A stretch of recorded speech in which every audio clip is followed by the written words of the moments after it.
there are basically 5 types of cases, like asymptomatic, mild case, moderate case, severe case, and critical case. And any young physician who are present today must have the clear conception of every case definitions of these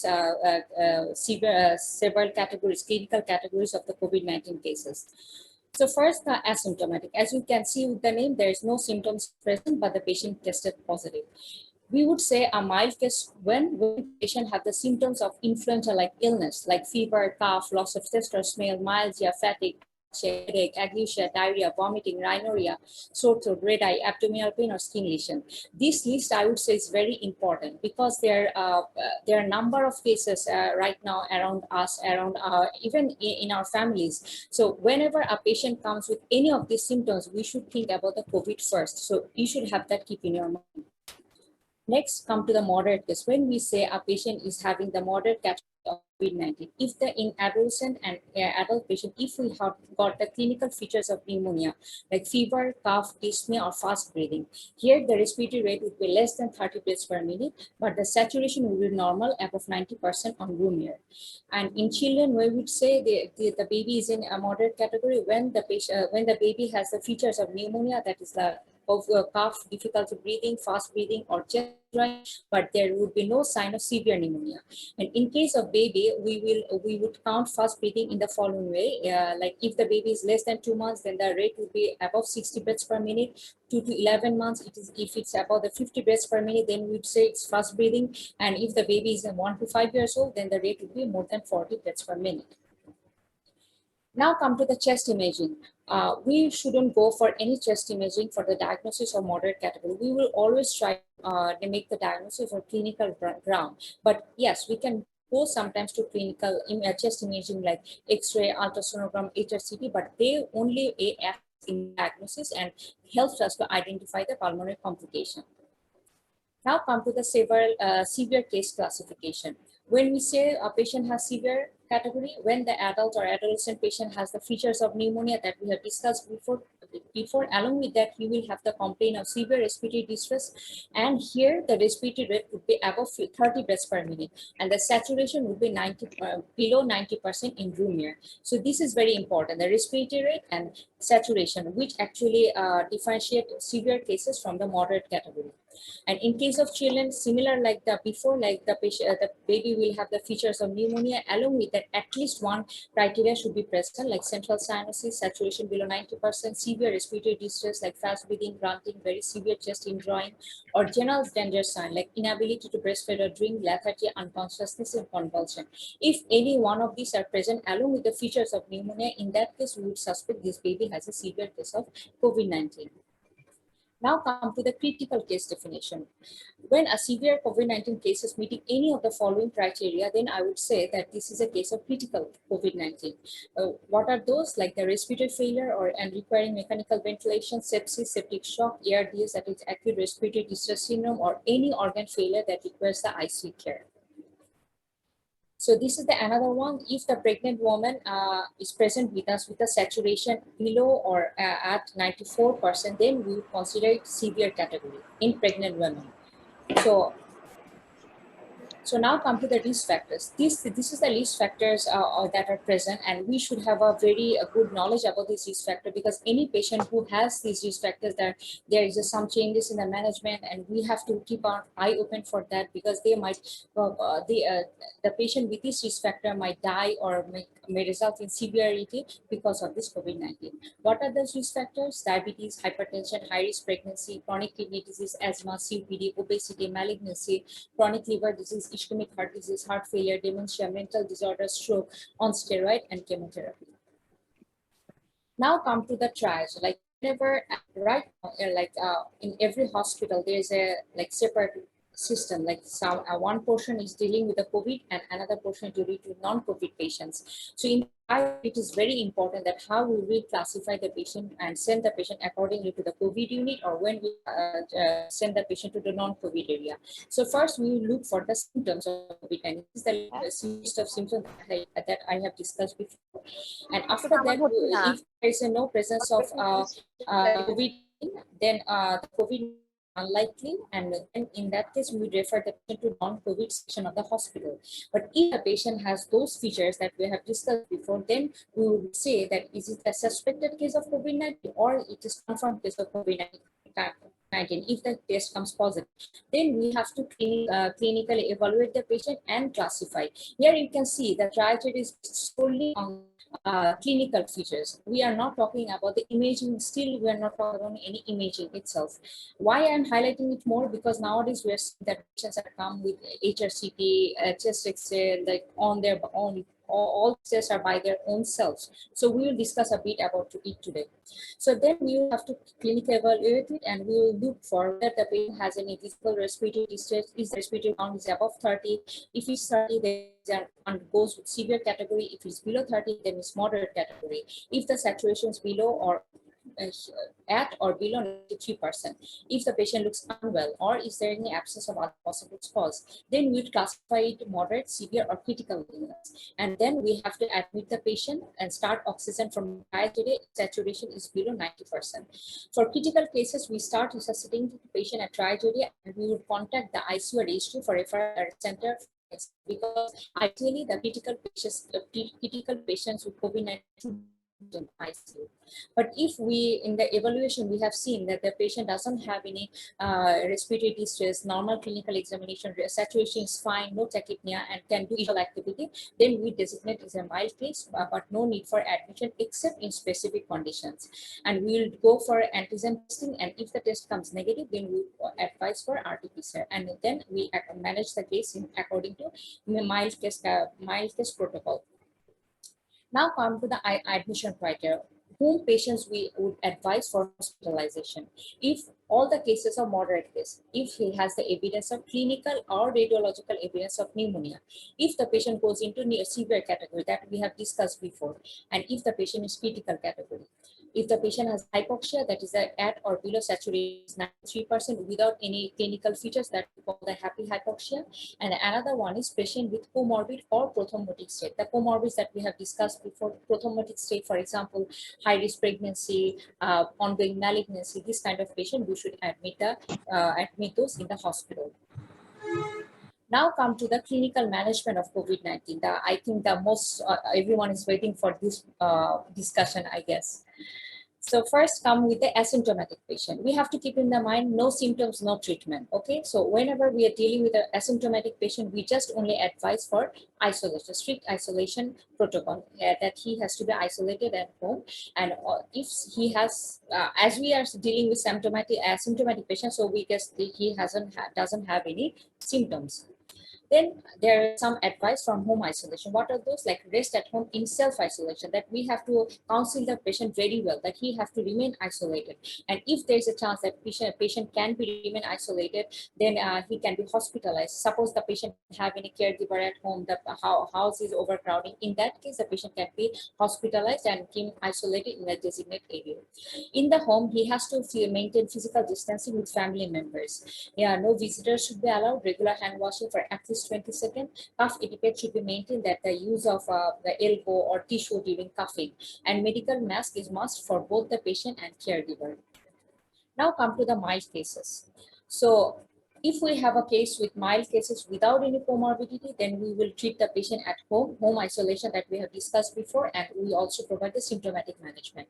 If patient comes with mild category, but he has controlled comorbidity, in those patients can be also managed at home. But careful monitoring is required here. We are going to discuss it in detail later. And if the patient has multiple uncontrolled comorbidities and also the prothrombotic state, in that case, the patient must be admitted, and along with the symptomatic management, we should also provide the thromboprophylaxis treatment. Now come to the medication that we usually prescribe in mild cases patient.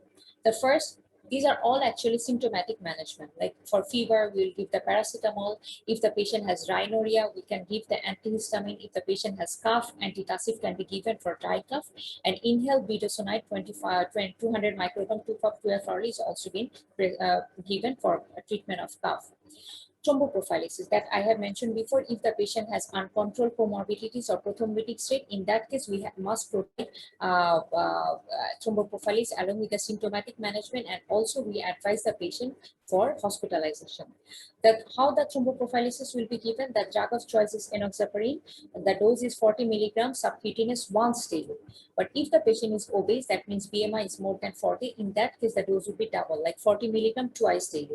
And if the creatinine clearance is below 30 ml per minute, in that case, the dose should be halved. Like enoxaparin is 20 milligrams subcutaneous once daily, or and another choice can be unfractionated heparin 5,000 ml subcutaneous twice daily. Now come to the monitoring. As I mentioned earlier that we have to make a careful monitoring of the mild cases patient at home. We have to have a good look on the oxygen saturation, especially at rest and with minimal exertion, especially if walking for 3 to 6 minutes, we have to measure the oxygen saturation. Is there any fall or any variability? We have to counsel the patient about this danger sign. Like if he develops any of these danger signs, he can't wait at home, he must go to the hospital. What are those danger signs? Breathing difficulty, chest pain, lightheadedness, disorientation, extreme tiredness, and oxygen saturation at or below 93%. So we have to be very, very careful about counseling about this danger sign to our patient, because most of the patient, as you know, that COVID-19 cases, around 80% cases are in mild category, and they can be treated at home. So we have to counsel the patient very well about these possible danger signs. Now come to the investigation. Should we go for any baseline investigation in mild cases? No, no investigation is required in case of mild cases. We have to keep that in our mind. Now come to the moderate case management. So what would be the initial management, the symptomatic management that we have discussed before, and oxygen. Sometimes in moderate cases, we need to give some oxygen. The oxygen can be given with a nasal cannula, maximum with which the maximum 5 liters per minute can be provided. And what would be our target saturation? Our target saturation will be 94% during the initial resuscitation and 90% in case of stable patients. So we have to remember this in our mind. Like when the patient comes to us and we got admitted in the triage area or in the initial resuscitation period, the target is 94%. But in stable patient, the target is 90%. In case of pregnant patient or pregnant patients with organ failure, the target is 94%. And we have to advise the proning, which would be for 4 to 6 hours per day. We can divide the time from throughout the day, but we have to advise for proning. This is we can see the patient is in the prone position. Now come to the thromboprophylaxis. In moderate case, we have to advise for thromboprophylaxis. The drug of choice is enoxaparin, low molecular heparin at a standard dose of 40 milligrams subcutaneous once daily. And if obese patient, that dose would be twice daily, 40 milligrams subcutaneously. If the creatinine clearance is 30, the dose would be halved, that is 20 milligrams subcutaneous once daily, both for obese and non-obese patient. And if we can't use the low molecular heparin or the patient does have any contraindication, in that case, we would use unfractionated heparin 5,000 ml subcutaneous period. Duration. So how long we have to continue this thromboprophylaxis? We need to continue the thromboprophylaxis until discharge or 7 days. As we have mentioned before, that moderate case patients should be admitted in the hospital. So until discharge, we have to maintain this thromboprophylaxis, or 7 days, whichever is longer, we have to do that. And after that, we have to give oral anticoagulant, that is tablet rivaroxaban 10 milligram once daily, or tablet apixaban 2.5 milligram twice daily. And the duration is 1 month, especially if the patient at risk for thromboembolism based on clinical description. So after a while, we are seeing the examples of rivaroxaban, apixaban here, but in our clinical practice, sometimes we see the patient comes with the clinical symptoms and staying at home, but they have started taking the DOAC, the direct oral anticoagulant. No, this is not actually recommended in our national guideline. It is clearly recommended if the patient got admitted in the hospital because of his moderate or severe category. In that case, thromboprophylaxis should be given initially by the low molecular heparin, and after discharge, we will give the direct oral anticoagulant for a month. Now come to the role of antiviral. Remdesivir can be given in case of moderate case, and it should be given 10 days of the symptoms onset, and it should be always at the discretion of the consultant in the hospital, and in whom patient we should be given in any adult and pediatric that is above 12 years of age patient in suspected or laboratory confirmed COVID-19 case who is hypoxic, that is 93, saturation is below 93, having increased breathing difficulty, or who needs oxygen. What is the role of steroid? Steroids should be given, and moderate cases if the patient has respiratory distress and the hypoxia, that is saturation below 93%. And what would be the dosing? The dosing is dexamethasone 0.5 milligram. It can be given orally. So in that case, the 12 tablets should be taken. So the dose is 6 milligram. So we can give this in moderate case. Steroid can be given orally. Now come to the antibiotic. There is no role in antibiotic in COVID-19 infection, but still oral antibiotic can be given in moderate case. The amoxicillin, clavulanic acid, or doxycycline can be given when bacterial infection is suspected. Investigation. What investigation would advise in case of moderate case? This is the list of investigation: complete blood count, CRP, D-dimer, LDH, ferritin, creatinine, ALT, chest X-ray, PAView, or HRCT, and other marker as per treating clinician decision. Now come to the severe case management. It's the symptomatic management that we have discussed before. Oxygen therapy, escalate the oxygen flow as per patient oxygen saturation and degree of respiratory distress. And there is a different number of oxygen delivery device. We will start with nasal cannula, then we will go for oxygen mask, then non-rebreather bag with reservoir bag. Non-rebreather bag with reservoir bag. Immediate administration of supplemental oxygen should be given. In case of patient with emergency sign, the target saturation should be above 94% during resuscitation. And without emergency sign and hypoxia, saturation should be kept above 90%. And in case of pregnant women, the target is 92 to 95%. Now proning. We will also advise proning in severe cases. Here the 4 to 6 hours per day or more, but we can avoid proning in case of if the patient severely dyspneic, any contraindications present. In this case, we should, in the cases where we can advise proning, we can try lateral or sitting position. Steroid. In severe cases, we must give dexamethasone in IV route. And the dose is 6 milligram once daily for 7 to 10 days. And we have to maintain euvolemia and avoid fluid overload. Now come to the anticoagulation severe case. We should initiate thromboprophylaxis at standard dose. That is the 1 milligram kg per 1 milligram per kg per day, and we should also assess for the bleeding risk. And therapeutic anticoagulants, that is the should the anticoagulant should be used at therapeutic dose. There is actually a lack of evidence of using the therapeutic anticoagulation dose in severe cases. The therapeutic anticoagulant dose is 1 milligram per kg body weight 12 hourly, and it can be given only if the patient has proven thromboembolism or suspected thromboembolism. So in that case, our dose is 1 milligram per kg per body weight 12 hourly. That means twice daily.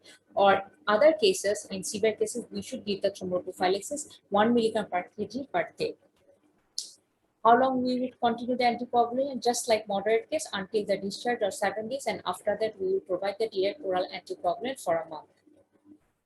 Now antiviral, same like moderate case, remdesivir should be given, and it should be given to the 10 days of the symptoms, and this is the clinical category that I mentioned before in moderate case. Now come to the role of antibiotic in severe case. IV broad spectrum antibiotic should be given at the discretion of consultant if bacterial infection is suspected. Now come to the investigation that we suggest in severe case patient. CBC, CRP, D-dimer, ferritin, serum, creatinine, ALT, chest X-ray, and other lab and parameters. Now come to the role of HRCT.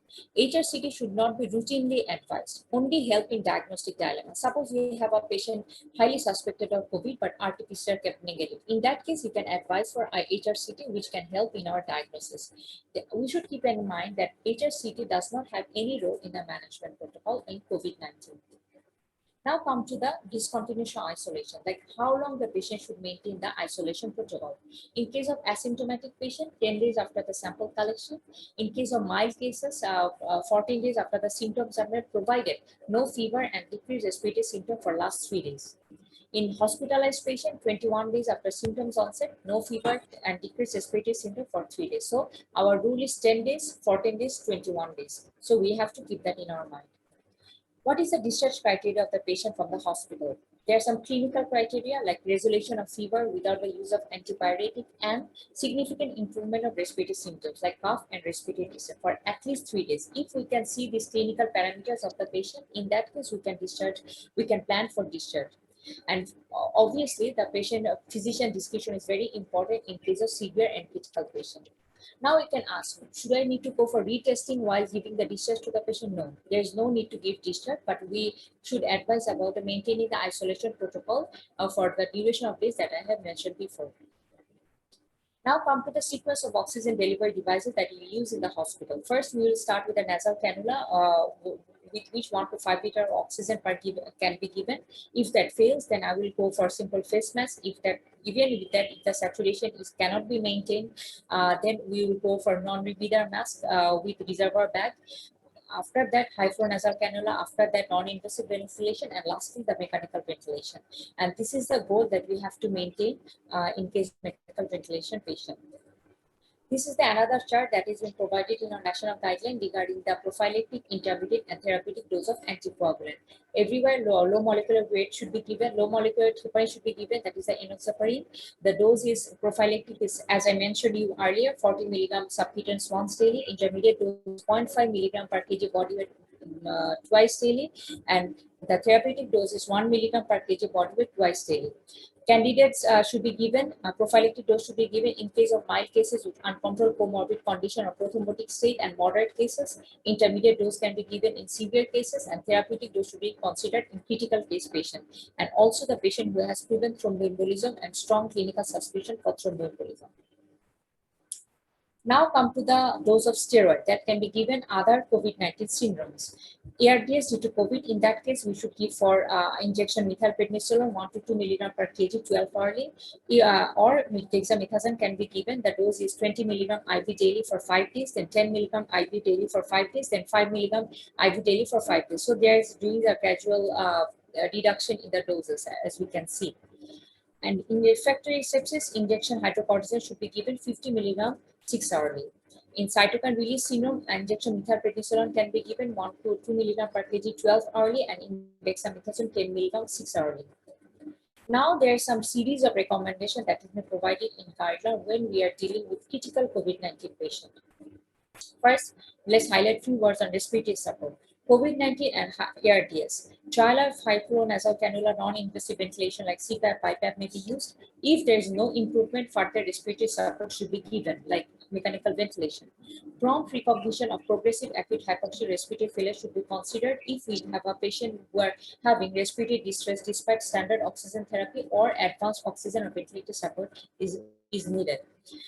Sometimes in our patient, we need to go for endotracheal intubation, but we have to be keep in our mind that it is a aerosol generating procedure, so we have to maintain the airborne precautions. Trained and experienced providers should go for this endotracheal intubation. Mechanical ventilation, if we go for mechanical ventilation, we should keep some parameters in our mind that we have always tried to maintain lower tidal volume, that is the 4 to 8 ml per kg predicted body weight, and lower inspirated pressure, that is the plastic pressure should be below 30 centimeter water. And in case of severe, which is defined as a partial pressure of oxygen and E5 ratio less than 150, airway ventilation for 12 to 16 hours per day and conservative fluid management strategy should be maintained. Now come to the septic shock management. We should recognize septic shock when we have an adult or adolescent patient where infection are suspected or confirmed, and vasopressor required to maintain the mean arterial pressure above 65 millimeter of mercury, and lactate is above 2 millimole per liter in the absence of hypovolemia. And this is the parameters that we should consider in children when we suspect the septic shock. Now, resuscitation of septic shock. In case of adults, we should resuscitate with 250 to 500 ml crystalloids at rapid bolus in 15 to 30 minutes. In children, 2 to 20 ml per kg crystalloids as bolus in the first 30 to 60 minutes. And these are the fluids are not recommended for resuscitation. Well, what are those? Hypertonic crystalloids, starches, or gelatin. Now come to the role of vasopressors. In adult, when shock persists during or after fluid resuscitation, we should go for vasopressor, and our target is to maintain the mean arterial pressure about 65 millimeter of mercury and improvement of marker of perfusion. And this is the recommendation where in the children, in case of children, that when we should go for vasopressor. Now I would like to say a few words about recommendation about some few other antiviral recommendation about some other drugs that are being used in different phases of COVID-19. First, tocilizumab. It is not routinely recommended, but it can be given under consultant supervision if clinical and certain biochemical criteria fulfilled. What are those? The clinical criteria is the patient must be adult, that is above 18 years of age. The patient is admitted to the ICU within the last 24 hours and require invasive mechanical ventilation or non-invasive ventilation or hypronasal cannula, and requiring above 30 liter per minute oxygen with FiO2 more than 0.4%. If these clinical parameters are met, or if we get the biochemical parameter, that is CRP over 75 milligram per deciliter, in that case tocilizumab injection should be considered. What is the dose? Dose is 6 milligram per kg, maximum is 800 milligram per dose, can be repeated after 12 to 24 hours, and maximum 2 doses. What are the contraindications of using the tocilizumab? If there is a significant immunosuppression, like for example, recent use of other biologics or immunomodulating agent, if the liver function test, that is the ALT is above 5 times the normal, high risk of gastrointestinal perforation, uncontrolled serious bacterial, fungal, or non-SARS-CoV-2 viral infection, absolute neutrophil count less than 500 cells per microliter, and platelet count less than 50,000. Baricitinib is an example of JAK inhibitor. When we will give the baricitinib, if we have a patient, hypoxic patient, where steroid cannot be used, in that case we should go for baricitinib. The dose is 5 milligram once daily for 14 days. Should be given as an add-on to remdesivir. We should also keep that in mind. So baricitinib should be given where steroid cannot be used, and the patient is already receiving remdesivir. In those cases, we should go for baricitinib. Alone is not recommended unless there is a specific clinical trial. Convalescent plasma, what is the recommendation? No high quality evidence to recommend the use of convalescent plasma. What about the ivermectin? Nowadays, we are seeing a lot of patients. I can see that many patients are taking ivermectin once a day, once a month as a prophylactic, and various kind of recommendation I'm seeing around the people around me in the community. So what the recommendation is saying about the ivermectin? No quality evidence suggesting any role of ivermectin treating any grade for treatment or any grade of severity of COVID-19 or preventing the COVID-19. Can only be used in the context of clinical trial. This is actually highlighted in the WHO recommendation. I am going to highlight few points from there. Later I will touch those things. Now come to the bevacizumab. No high quality evidence of using COVID-19, can only be used in the context of clinical trial. So this is the recommendation about bevacizumab. So I know many of you might be going through this phase right now because this is almost dinner time and I'm taking long, but my national guideline portion is kind of finished, but I would like to highlight few more things that needs to be updated right now considering the situation. If my teachers permits, with their permission, I want to proceed.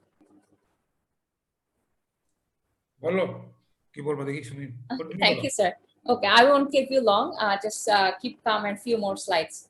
So I would like to touch the very important topic, that is mucormycosis, regarding which our guidelines recently published on 6th June. We know that mucormycosis is a very serious fungal infection, though it rarely happens. But due to this COVID-19 time, we are seeing a lot of patients of mucormycosis, especially in India. Until the end of May, like around more than 8,000 cases has been reported with this mucormycosis, what they labeled as black fungus. And in our country, so far, 7 to 8 cases has been detected.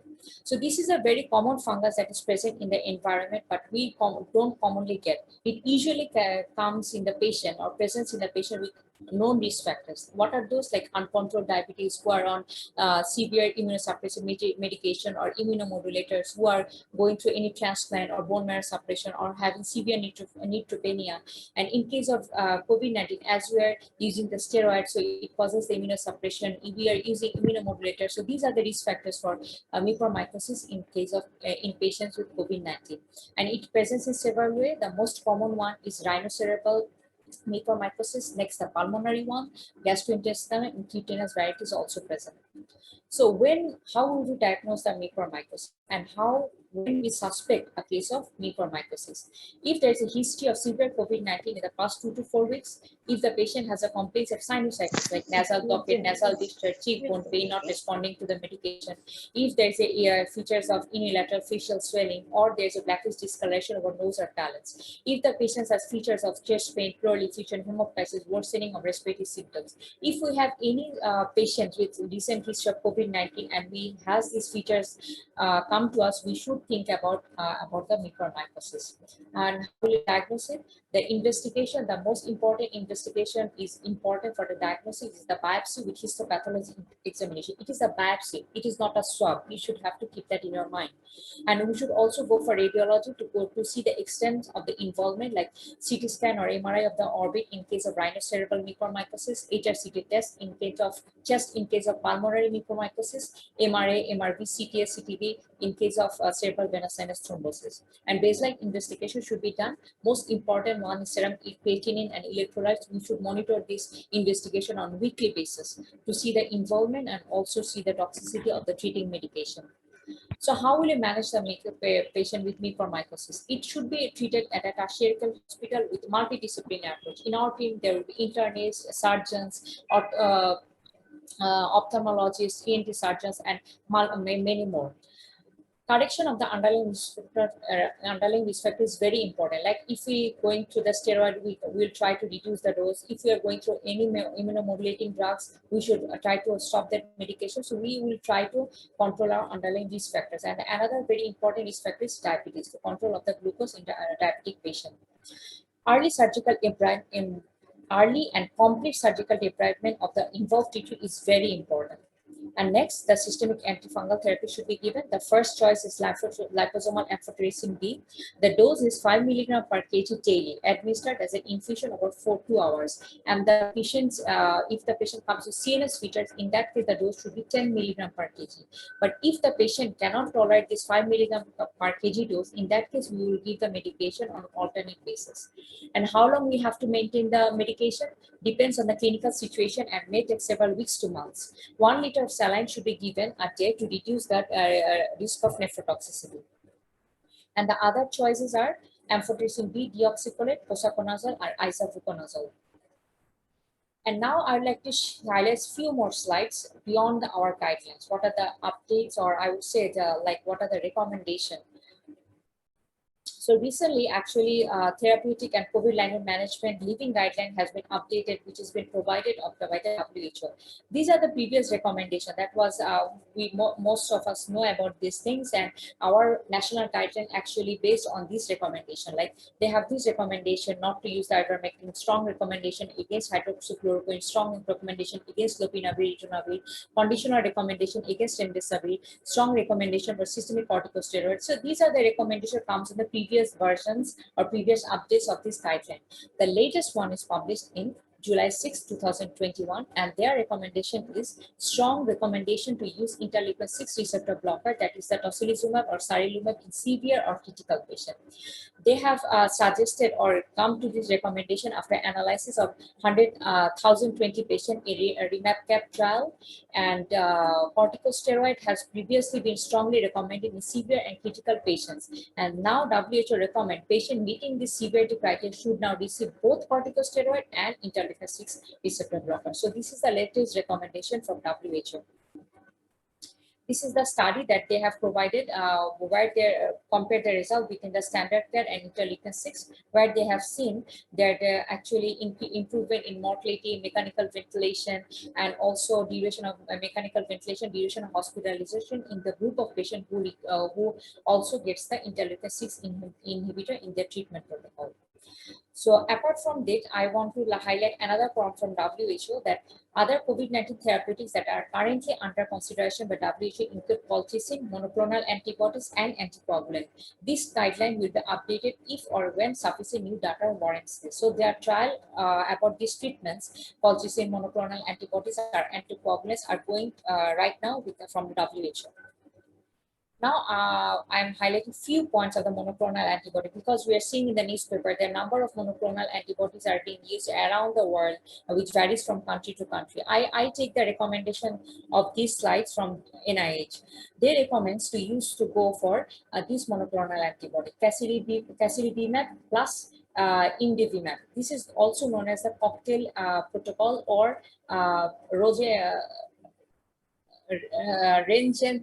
Cove protocol, which is actually given to Trump last year when he got infected with COVID-19. And recently, this cocktail protocol is also being authorized to use in India. Another recommendation by NIH, which is to use the sotrovimab, which is actually also recently got the endorsement from FDA to being used. So when we can use this monoclonal antibody in outpatient patients with mild to moderate cases who are at risk for clinical progression as defined by the emergency use authorization criteria. So we can use in adults or pediatric patients in mild to moderate cases who are at risk might go for clinical progression. Only on those cases we can go for this monoclonal antibody. Treatment should be started as soon as possible after the patient receive a positive result on SARS-CoV-2 antigen or RT-PCR test, and within 10 days of the symptoms onset, we should use this antibody. And NIH recommend against the use of memlanivimab, itezolizumab, and they also recommend not to use this monoclonal antibody in hospitalized patient. I just want to add another thing. This medication, this combination monoclonal antibody is approved in FDA, and it is also being used in USA. But NIH actually recommend against to use because it actually helps in the development of the variants. That's why they recommend against to use that. And intravenous, regarding the intravenous immunoglobulin against COVID-19, the NIH said that there is insufficient evidence to recommend the use of IVIG. So I am coming to the conclusion. Actually, I would like to convey my thanks once again to the DG Health and also the editorial board who actually worked relentlessly for the development of the national guideline, which actually helps the young physicians like us throughout the Bangladesh and help us to go treatment for COVID-19 patient on scientific evidence. And also, I feel honored today to present the guideline in front of those teachers with whom, with their magic of their hands, actually this guideline was being made. So I feel really honored. So actually, regarding the COVID, I would say that every day is a new day. Maybe after this presentation, I might think, or the participant might think, yes, we all know about all the updates of the guideline. No, every day is new day in COVID. Every day is the treatment management. Everything is progressively changing. So we have to stay updated. And secondly, I want to say that as a physician, we have to always emphasize on this COVID-19 prevention protocol because people are getting frustrated. We are getting bored, like repeatedly saying about using the hand sanitizer, using the mask, but we shouldn't get tired. As a doctor, we have a role to the community, and we always try hard to create awareness regarding this preventive strategy. And last but not the least, the COVID vaccine. There's a number of vaccines are available in our country, and people are very much worried that about the potential side effects, what vaccine might get. We should counsel our people, general people, that they need to get the vaccines because this is one of the important arms or important things we have in our mind to end this pandemic. So we have to come forward in this regard. We are in pandemic darkness right now. We don't know when this darkness will end, but we strongly believe someday new sun with new hope will shine us soon. Till then, stay safe and stay healthy. Thank you very much for patience hearing.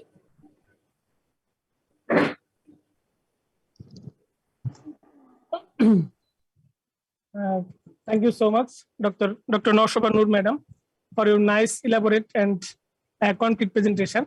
I think if I request our Professor Khan Abul Kalam Azad sir to tell something about Dr. Noshaba Noor, ma'am, sir, certainly, sir is a poet, sir is a literatic person.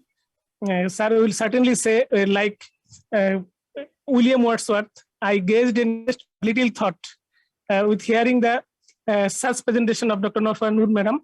আমি সবাইকে অবগতির জন্য জানাচ্ছি আমাদের মাঝে ইতিমধ্যে সময় দিয়েছেন আমাদের শ্রদ্ধেয় আজকের প্যানেল অফ এক্সপার্ট আমাদের শ্রদ্ধেয় স্যার অধ্যাপক doctor রেদওয়ানুর Rahman sir sir Shaheed Suhrawardy medical college হাসপাতালের মেডিসিন ডিপার্টমেন্টের প্রধান ছিলেন স্যার বর্তমানে head of research universal medical college হাসপাতালে কর্মরত আছেন আমাদের সকলের অবগতির জন্য জানাচ্ছি যে আমাদের শ্রদ্ধেয় প্রিয় আমাদের স্যারদের উপস্থিতিতে আজকে ডক্টর নশবা যে সুন্দর প্রেজেন্টেশন করলেন আমাদের চিকিৎসকবৃন্দ অনেক বেশি উৎসাহিত হয়েছেন এবং তাদের এত প্রশ্ন এত জিজ্ঞাসার মাঝে আমরা খুব বাছাইকৃত কয়েকটি জিজ্ঞাসা আমরা তুলে নিয়ে এসেছি সেগুলো নিয়ে আমরা কথা বলবো কিছুক্ষণের মাঝে তো আমি প্রথমেই আমাদের শ্রদ্ধেয় অধ্যাপক ডাক্তার মোহাম্মদ জলিল চৌধুরী স্যারকে আমি সনির্বন্ধ অনুরোধ করছি ডক্টর নশবা নূর ম্যাডামের প্রেজেন্টেশনের উপর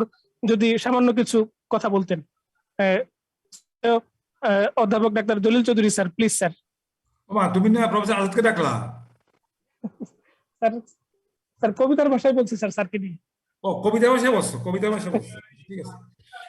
না, ডক্টর নওশাবের প্রেজেন্টেশন ইট ওয়াজ এক্সেলেন্ট এবং time demanding and very resourceful presentation, though it was based on our national guideline, but she very nicely presented the guideline. And I think this is the first time that somebody has presented the guideline as a whole, because we should know our guideline, because there are big data. In COVID-19, the last 1.5 or 2 years, it produces so many data, so many information that a person cannot cope with this information, cannot see all the information. So in a guideline, and Professor Khan Abul Kalam Azad, I like to mention that he is the chairman of the committee for the in this guideline, and under his chairmanship, many of us contributed as far as possible, very little in producing this guideline, and she is here. And Dr. Nosheba, I think, done the job on behalf of Professor Khan Abul Kalam Azad to present this guideline in front of so many physicians. I think the physicians have already been benefited. I know the guideline, so I have nothing to say. Let the Dr. Nosheba answer all the questions, and then we will proceed further. Thank you respected sir.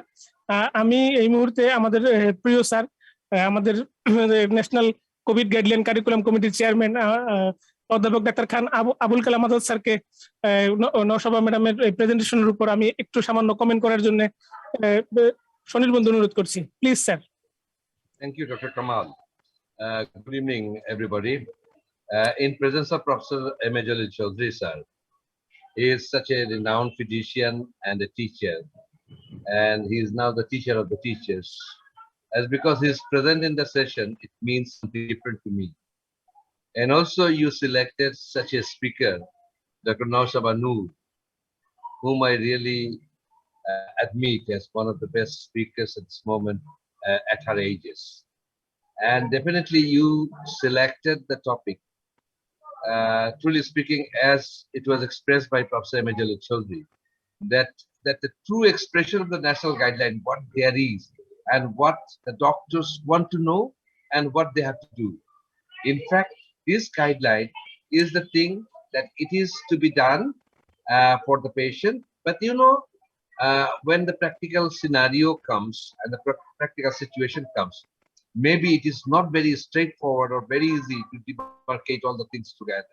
So at the time, the doctor or the consultant's discretion is that he can take his own decision. That is an important point. But the thing is that I like to convey my happy felicitations to Dr. Naushaba Noor for her excellent preparation, excellent following, excellent presentation of this guideline in such a way that I do understand that the guideline is a bigger one, but the thing is that she has brought the important one in a very nutshell. It could be more than 100 slides, but she made it possible in a summarized form.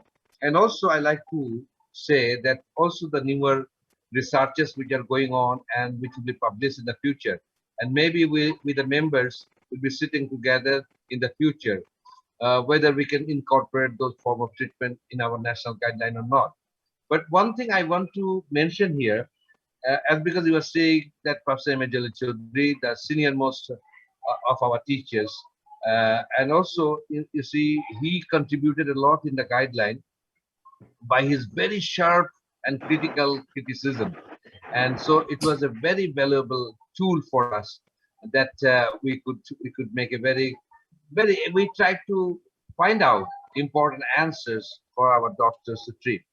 And also you can see that a deviation from the guideline in the general practice really made Professor M. A. Jalil Chaudhary very sorry. He was always saying that why not all the doctors are getting the guideline, the hard copy of the guideline, and why they are not practicing according to the guideline. And so he is very happy, and I'm very sure that today he will be talking like this one, And this very hard work was done by Dr. Nausabanu very fluently. I'm so happy. I like to say that I am so happy. So with Thank these you. few words, so this is the, you can go for the further part of the session. Thank you. Thank you so Thank much, you. sir. Sir, I would like to add one line. মানে আমি presentation বানিয়েছি, that's true, but আসলে Jalil sir অনেক সময় দিয়েছেন আমাকে presentation বানানোর জন্য, উনি দেখেছেন। আজাদ স্যারও আপনিও কন্ট্রিবিউট করেছেন। Thank you so much sir. মানে আমি বানাতাম, কিন্তু আপনাদের কাছে জিনিসটা আরো আর কি ভালো হয়েছে, এবং যেটা আশা করি যারা আজকে এখানে পার্টিসিপেন্ট আছেন তাদের সবার সুবিধা হবে আর কি। Thank you sir. Thank you sir, thank you Naushaba ma'am. আমি তো একদম from the very beginning of কোভিড-19 ইন বাংলাদেশ কোভিড যোদ্ধা হিসেবে কাজ করছি, হাসপাতালে আইসিইউতে কাজ করি। তো প্রথম দিকে যতটুকু না কনফিউশনে ছিলাম, এই যে 9th যে গাইডলাইনটা আসছে, এটা পড়ার পর, এটা জানার পর, আজকে ম্যাডামের ডিসকাশনের পর সবকিছু আমার নিজেরই পার্সোনালি অনেক কিছু ক্লিয়ার হয়ে গিয়েছে। এবং এই গাইডলাইন 9th ভার্সন যেটা, এটার পরে আসলে কারো আর কোথাও যেতে হবে না, আমার কাছে মনে হয়েছে। তো আমি মাঝে উপস্থিত আছেন আমাদের আজকের প্যানেল অফ এক্সপার্ট শ্রদ্ধেয় অধ্যাপক ডাক্তার রিদওয়ানুর রহমান স্যার। আমি রিদওয়ানুর রহমান স্যারকে কমেন্ট করার জন্য অনুরোধ করছি। প্লিজ, শ্রদ্ধেয় অধ্যাপক doctor Ridwanur Rahman sir, please sir, আপনি আপনার মূল্যবান মন্তব্য করবেন।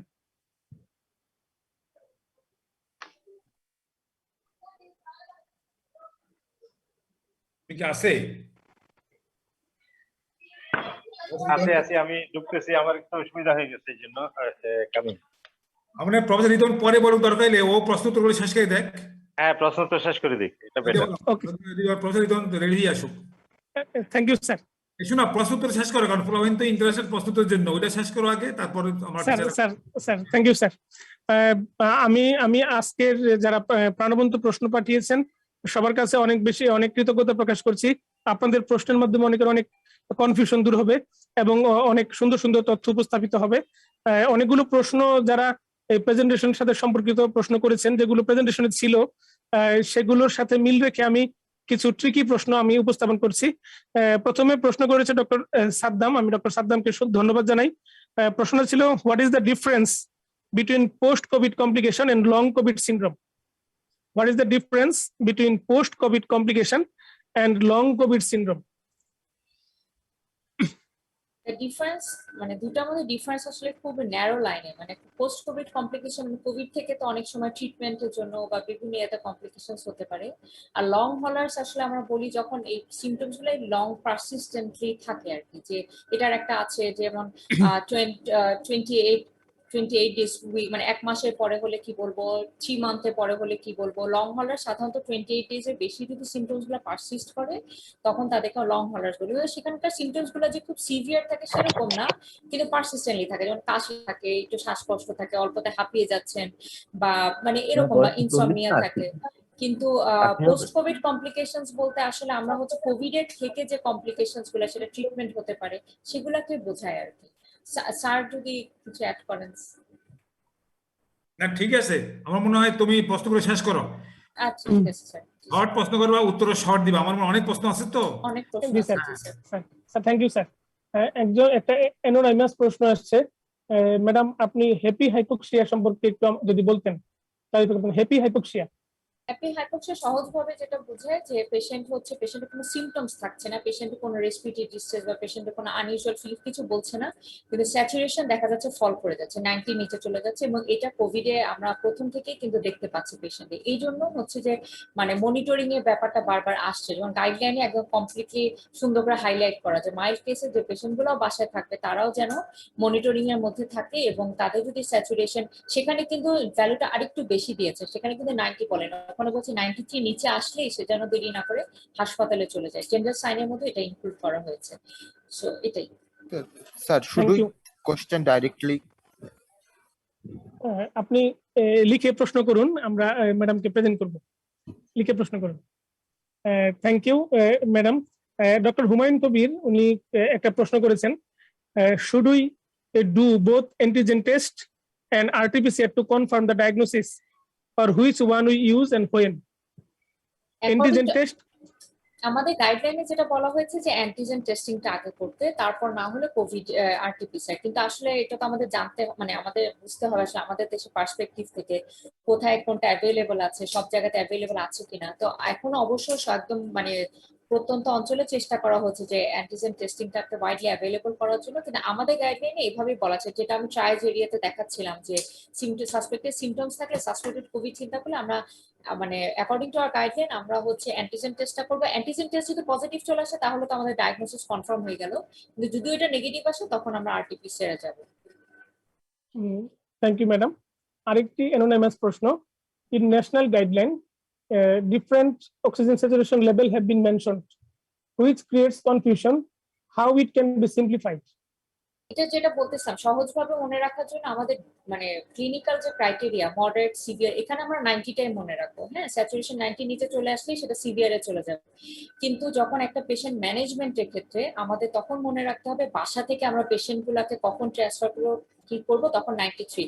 এখানে একটু আমি আবার ওই কথাটাই বলবো যে এটা রেকমেন্ডেশন কিন্তু দিন দিন চেঞ্জ হচ্ছে বা হবে। ইভেন আমাদের প্রিভিয়াস যে ভার্সনটা ছিল 8 ভার্সন, ওখানে কিন্তু 90 ছিল, কিন্তু এখন কিন্তু 93। ইভেন WHO সব জায়গাতে 93 বলা হয়েছে, কারণ যাতে আমরা আর্লি ইন্টারভেনশন বা আর্লি ট্রিটমেন্ট গুলা শুরু করতে পারি। এগুলো আসলে অনেক কিছু আসছে বিভিন্ন ওষুধের বিভিন্ন ইউজের ট্রায়াল থেকে, যেমন রেমডেসিভিরটা যে কাজ করে এটা খুব ন্যারো একটা জায়গায় দেখা গেছে খুব ভালো কাজ করে। যখন পেশেন্ট হাইপক্সিক হচ্ছে, অক্সিজেন লাগছে কিন্তু লেভেলটা খুব কম কম কনসেন্ট্রেশন অক্সিজেন লাগছে, মানে এটা বাইরের এভিডেন্স আর কি, যেটাতে রেমডেসিভির দেখা গেছে কাজ করে। সো এইসব পেশেন্ট গুলাকে যেন আমরা ধরতে পারি, আর্লি ইন্টারভেনশনে শুরু করতে পারি, ম্যানেজ করতে পারি, এসবের জন্যই আমরা পেশেন্ট রেফারেন্স বা পেশেন্ট হসপিটাল অ্যাডমিশন বা ইনিশিয়াল রিসাসিটেশনের সময় আমাদের থ্রেশহোল্ডটা কম রাখবো, মানে কম রাখতে, মানে স্যাচুরেশন সেখানে হবে 93। কিন্তু স্টেবল পেশেন্টের ক্ষেত্রে মানে পেশেন্ট ট্রিটমেন্ট অনগোয়িং আছে সবকিছু, সেক্ষেত্রে আমাদের টার্গেট মনে রাখতে হবে 90। সো এখানে আপনাদের কনফিউশন হতে পারে, বাট কনসেপশনটা যদি ক্লিয়ার থাকে তাহলে মনে হয় মানে মনে রাখা সহজ হবে আর কি। তারপর আবার বলি হয়তো রিকমেন্ডেশন আবার চেঞ্জ হবে সামনে, বাট আপাতত আমাদের এইটুকু মনে রাখলেই হবে যে ইনার্শিয়াল রিসাসিটেশনের সময় 93, পেশেন্টকে আমরা অ্যাডমিট করার জন্য 93 ফলো করব, এবং পেশেন্ট স্টেবল হয়ে গেলে আমরা 90টার টার্গেট রাখবো। থ্যাংক ইউ ম্যাডাম আপনার সুন্দর প্রশ্ন উত্তরের জন্য। ডক্টর নাজমুল, আমি নাজমুলকে ধন্যবাদ জানাই। তিনি একটি প্রশ্ন করেছেন, is it necessary to test second time to declare A previous positive person negative? If not so, then when and how can say a person is negative? এটা খুব ইম্পর্টেন্ট প্রশ্ন, কিন্তু আসলে এটা কিন্তু আমাদের লাস্ট গাইডলাইন যেটা বের হয়েছিল লাস্টে নভেম্বর, সেখানে কিন্তু এটা উঠিয়ে দিয়েছে। এখন কিন্তু রিটেস্টিং অনেকদিন ধরে রেকমেন্ডেড না। একদম ইনিশিয়ালি যখন কোভিড আসছে তখন কিন্তু আমরা করতাম, আমরা হসপিটালে পেশেন্ট রাখতাম, 2 সপ্তাহ পর টেস্ট করতাম, তারপর রিটেস্টিং করে নেগেটিভ, কিন্তু এই জিনিসটা কিন্তু এখন অনেকদিন ধরে এটা রেকমেন্ডেড না। কিন্তু স্টিল আমার কাছে অনেক ফোন আসে, অনেক সময় অনেক রোগী বলে যে আমি কবে আবার টেস্ট করবো, কবে নেগেটিভ হবো। এটা পেশেন্টকে ক্লিয়ারলি বলতে হবে যে test can be positive until 3 months due to presence of dead virus. Dead ভাইরাসের জন্য টেস্ট 3 মাস পর্যন্ত পজিটিভ থাকতে পারে, সেই জন্য retesting is not recommended at all. আমরা যেটা বলবো, আমরা আইসোলেশন প্রোটোকলে যে টেস্টগুলো ওইটা মেনটেন করবো। পেশেন্ট যদি মাইল্ড ক্যাটাগরিতে থাকে সে 2 সপ্তাহ আইসোলেশন মেনটেন করবে। পেশেন্ট যদি হসপিটালাইজ থাকে, যেমন সিভিয়ার বা ক্রিটিক্যাল ক্যাটাগরিতে হয়, সেক্ষেত্রে 21 days আইসোলেশন প্রোটোকল মেনটেন করবে। এরপর সে আইসোলেশন ব্রেক করতে পারবে, রিটেস্টিং এর কোনো দরকার নেই। Thank you madam. Doctor Muhaminul Islam উনি একটি প্রশ্ন করেছেন, when do we suspect thromboembolism and what will you prefer as thromboprophylaxis? থ্রোম্বোএম্বোলিজম তো আমরা সাসপেক্ট অনেক কিছু দেখে, যেমন ডিভিডি যদি হয়, ক্লিনিক্যাল প্যারামিটার্স, পা ফুলে যাবে, পা ইয়া হবে। তারপরে হচ্ছে যদি পালমোনারি এম্বোলিজম হলে হঠাৎ করে ধরাটা খুব ডিফিকাল্ট হয়, আমরা এগুলা প্যারামিটার ফলো করব। আর আমরা তো হচ্ছে ব্লাড টেস্ট গুলো করছি, এগুলা করব। এটা একদম পুরাটা ক্লিনিক্যাল পার্সপেক্টিভের উপর ডিপেন্ড করবে। আর আমরা যেটা বলতেছিলাম, যদি মানে কমপ্লিট মানে কনফার্ম ডায়াগনোসিস অফ এরকম হয় থ্রোম্বোএম্বোলিজম তার হয়েছে বা এরকম, সেক্ষেত্রে আমরা হচ্ছে থেরাপিউটিক ডোজ, যেটা আমরা বলছিলাম যে 1 milligram per KG twice daily, সেই ডোজে যাবো। আর তাছাড়া যদি না হয় সেক্ষেত্রে আমরা তার মানে 1 milligram per kg once daily থাকবো in case of severe patients. আর বাট এটা আমাদের মাথায় রাখতেই হবে যে কোভিড একটা হাইপার প্রবাবিলিটি স্টেট ক্রিয়েট করে, এটা প্যাথোজেনেসিসটা এরকম। আর তার সাথে পেশেন্টের যদি প্রি এক্সিস্টিং কোনো প্রথমবর্তী স্টেট থাকে সেসব পেশেন্টগুলোকে কিন্তু আলাদা কনসিডারেশন আনার কথা বলা হচ্ছে। এই জিনিসটা কিন্তু এটা পেশেন্টের প্রি এক্সিস্টিং যে প্রথমবর্তী স্টেটটাকে ইভালুয়েট করে, এই জিনিসটা কিন্তু আমাদের আগের গাইডলাইনে রেকমেন্ডেড ছিল না। এই নিউ ভার্সনে কিন্তু এই জিনিসটা আসছে যে পেশেন্টের যাদের প্রথমবর্তী স্টেট আছে, যেমন high risk pregnancy, active malignancy, এই পেশেন্টগুলোকে আমরা কেয়ারফুলি হ্যান্ডেল করে। Thank you. Thank you madam. একটা প্রশ্ন ছিল আমাদের শ্রদ্ধেয় আমার শ্রদ্ধেয় অধ্যাপক জলিল স্যারের প্রতি একজন প্রশ্ন করেছেন ডক্টর নির্ঝর। উনি বলেছেন যে আমরা তো সাধারণত স্টেরয়েড দিলে ট্যাপার করি, এই কোভিড এর যে আমরা হাই ডোজ স্টেরয়েড দিচ্ছি ডেক্সামিথাসোন, সেটা 7 ডেজ অর 10 ডেজ পরে কি ট্যাপারিং করার প্রয়োজন আছে কি? প্রশ্ন তো আমার করার কথা না, প্রশ্ন সব তো করার কথা না সবাইকে। ইন্টারেস্টিং প্রশ্ন, এটা আমি পড়ে আসছি তো, এটা আমার পড়ার জন্য একটা ইন্টারেস্টিং টপিক ছিল, এই জন্য সে বলতে জানে করার উত্তরটা সে জানে, এই জন্য প্রশ্নটা করছে। কাইরার একটা কনফিউশন আছে। শোনো, আমি আগে বলে নিই জিনিসটা কোথা থেকে আসলো। ধরো অ্যাজমা রোগীদেরকে আমরা স্টেরয়েড দিই 2 সপ্তাহ, এবং বলা হয় যে বইতে বলা আছে স্টেরয়েড দেওয়া 2 সপ্তাহ পরে এটা ওইতে জান বদলে হবে, ট্যাপারিং করার দরকার নেই। কিন্তু আমরা ট্যাপারিং করি, কারণটা কি? 2 সপ্তাহ স্টেরয়েড দেওয়া হয়, বিশেষ করে মর্নিং ডোজ দেওয়া হয়, ইট ডাজ নট মানে এসপিএক্সি সাপ্রেস করে না 2 সপ্তাহ এবং 3 সপ্তাহ যদি মর্নিং ডোজ দেওয়া হয়। ব্যাপার যেটা হলো অ্যাজমাতে কেন আমরা দেশে আমরা কেন ট্যাপারিং করি, বিদেশের সাথে আমাদের পার্থক্য আছে, এই জন্যই ওয়ার্ডে আসতে হয়, পড়তে হয়, আমাদের ক্লাস করতে হয়, বই পড়লে হবে না। বিদেশে যারা অ্যাজমা রোগী তারা কিন্তু আগের থেকে ইনহেরিটেড স্টেরয়েড পাই আসে, ওদের দেশে ইনহেরিটেড স্টেরয়েড পাওয়া রেগুলার। শুধু মাঝখানে যখন তার অ্যাজমা ডেভেলপ করলো, একটু অ্যাটাক হইলো, তখন তাকে ব্রিজিং ডোজ হিসেবে একটা শর্ট কোর্স স্টেরয়েড দেওয়া হয়। হি ওয়াজ অন ইনহেলার স্টেরয়েড। এরপরে 2 সপ্তাহ 1 সপ্তাহ দেওয়ার পর তার স্টেরয়েডটা বন্ধ করলে কোনো সমস্যা হয় না, রিল্যাপস করে না, কারণ সে তো স্টেরয়েড পাচ্ছে আগে, তো ইনহেলার পাচ্ছে। কিন্তু আমাদের দেশে রোগীরা যেহেতু ইনহেলার স্টেরয়েড আগে থেকে পাইয়া আসে না, যখন অ্যাটাক হয় তখন যদি আমি এদেরকে স্টেরয়েড দেই, দেওয়ার পরে 2 সপ্তাহ পরে যদি আমি বন্ধ করে দেই, that there is chance of relapse or recurrence. কারণ তখন তো আমি যদি হসপিটালে ভর্তি হলে যদি আমি স্টেরয়েড ইনহেলার শুরু করি, ওটা কাজ করতে সময় লাগে। তার মানে he was not on steroid inhaler. তো তাকে স্টেরয়েড দিলে, তাকে তো ট্যাপারিং না করি ফট করে বন্ধ করে দিলে, তার কিন্তু এই সিমটম রিকার হওয়ার সম্ভাবনা আছে, এবং দেখা গেছে রোগীরা রিঅ্যাডমিশন হয় হাসপাতালে। এই জন্য to prevent recurrence or relapse of asthma symptom আমরা স্টেরয়েড কিনা বলে আমরা এখানে ট্যাপারিং করি, এই জন্য ট্যাপারিং কথাটা আসছে। আর এইখানে যে কথাটা বলছে সে, এইখানেও ট্যাপারিং করার দরকার তো নাই, এখানে তো ইনহেলার স্টেরয়েড ব্যাপার না, ট্যাপারিং করার দরকার নাই। তবে যদি এরকম হয় যে সিমটম রিল্যাপস হওয়ার সম্ভাবনা আছে, কিন্তু এটা তো অ্যাজমার মতো না, এটা দেখিয়ে দেওয়া হয়েছে রিল্যাপস হওয়ার মতো না, লাগার কথা না। ওইদিনকে একজন এক প্রশ্ন করছে, স্যার আমার রোগীকে আমি স্টেরয়েড দিচ্ছি কিন্তু আমার রোগী খারাপ হচ্ছে, আমি কি স্টেরয়েড ডোজ বাড়াবো কিনা? আরে আমি কি করে বলবো খারাপ হচ্ছে কেন? এমন হতে পারে স্টেরয়েডের জন্য সে খারাপ হয়েছে, স্টেরয়েড বেশি পাওয়ার জন্য তার নিউমোনিয়া হয়েছে, কিছু জন্য খারাপ হয়েছে। শুধু কি জন্য খারাপ হয়েছে চিন্তা না করে শুধু 10 দিনের পরে আমি 14 দিন স্টেরয়েড দিতে থাকলাম, এটা কোনো উত্তর হইতে পারে না। সুতরাং আর 10 দিনের যে ব্যাপারটা, স্টেরয়েডের ব্যাপারটা, এটা আসলো কই থেকে? হয় না 11 দিন, হয় না 9 দিন, হয় না 12 দিন। এটা যেটা ঘটনা হয়েছে আমরা জিনিসটা তো বুঝিনি, জিনিসটা একটা স্টাডি হয়েছে, ওরা স্টাডি করছে 10 দিন নিয়ে, সেই জন্য 10 দিন স্টেরয়েড দেওয়া হয়েছে, এই জন্য 10 দিন কথাটা আসছে। আমার রোগীকে আমি 9 দিন দিতে পারি, আমি 14 দিন দিতে পারি, কিন্তু যেহেতু গাইডলাইন ফর দ্য অল, সেই জন্যই গাইডলাইন 10 দিন বলা হয়েছে। আর তুমি যদি মনে করো তোমাকে 2 সপ্তাহ দিবা, কেউ তোমাকে মানা করবে না, কথা বলছো না? গাইডলাইন করা ফর কমন পিপল করা হয়, শুধু এখানে স্টেরয়েড কোনো স্কোপ নাই, দরকার নাই। ঠিক আছে? Thank you so much sir for your nice answer sir. Doctor Subrata Kumar Biswas, আপনাকে ধন্যবাদ। একটি প্রশ্ন করেছেন ম্যাডামের প্রতি, ম্যাডামকে উনি প্রশ্ন করছেন, if a patient is confirmed COVID-19 moderate to severe, refuses to admit in the hospital, can oral rivaroxaban can be given for thromboprophylaxis?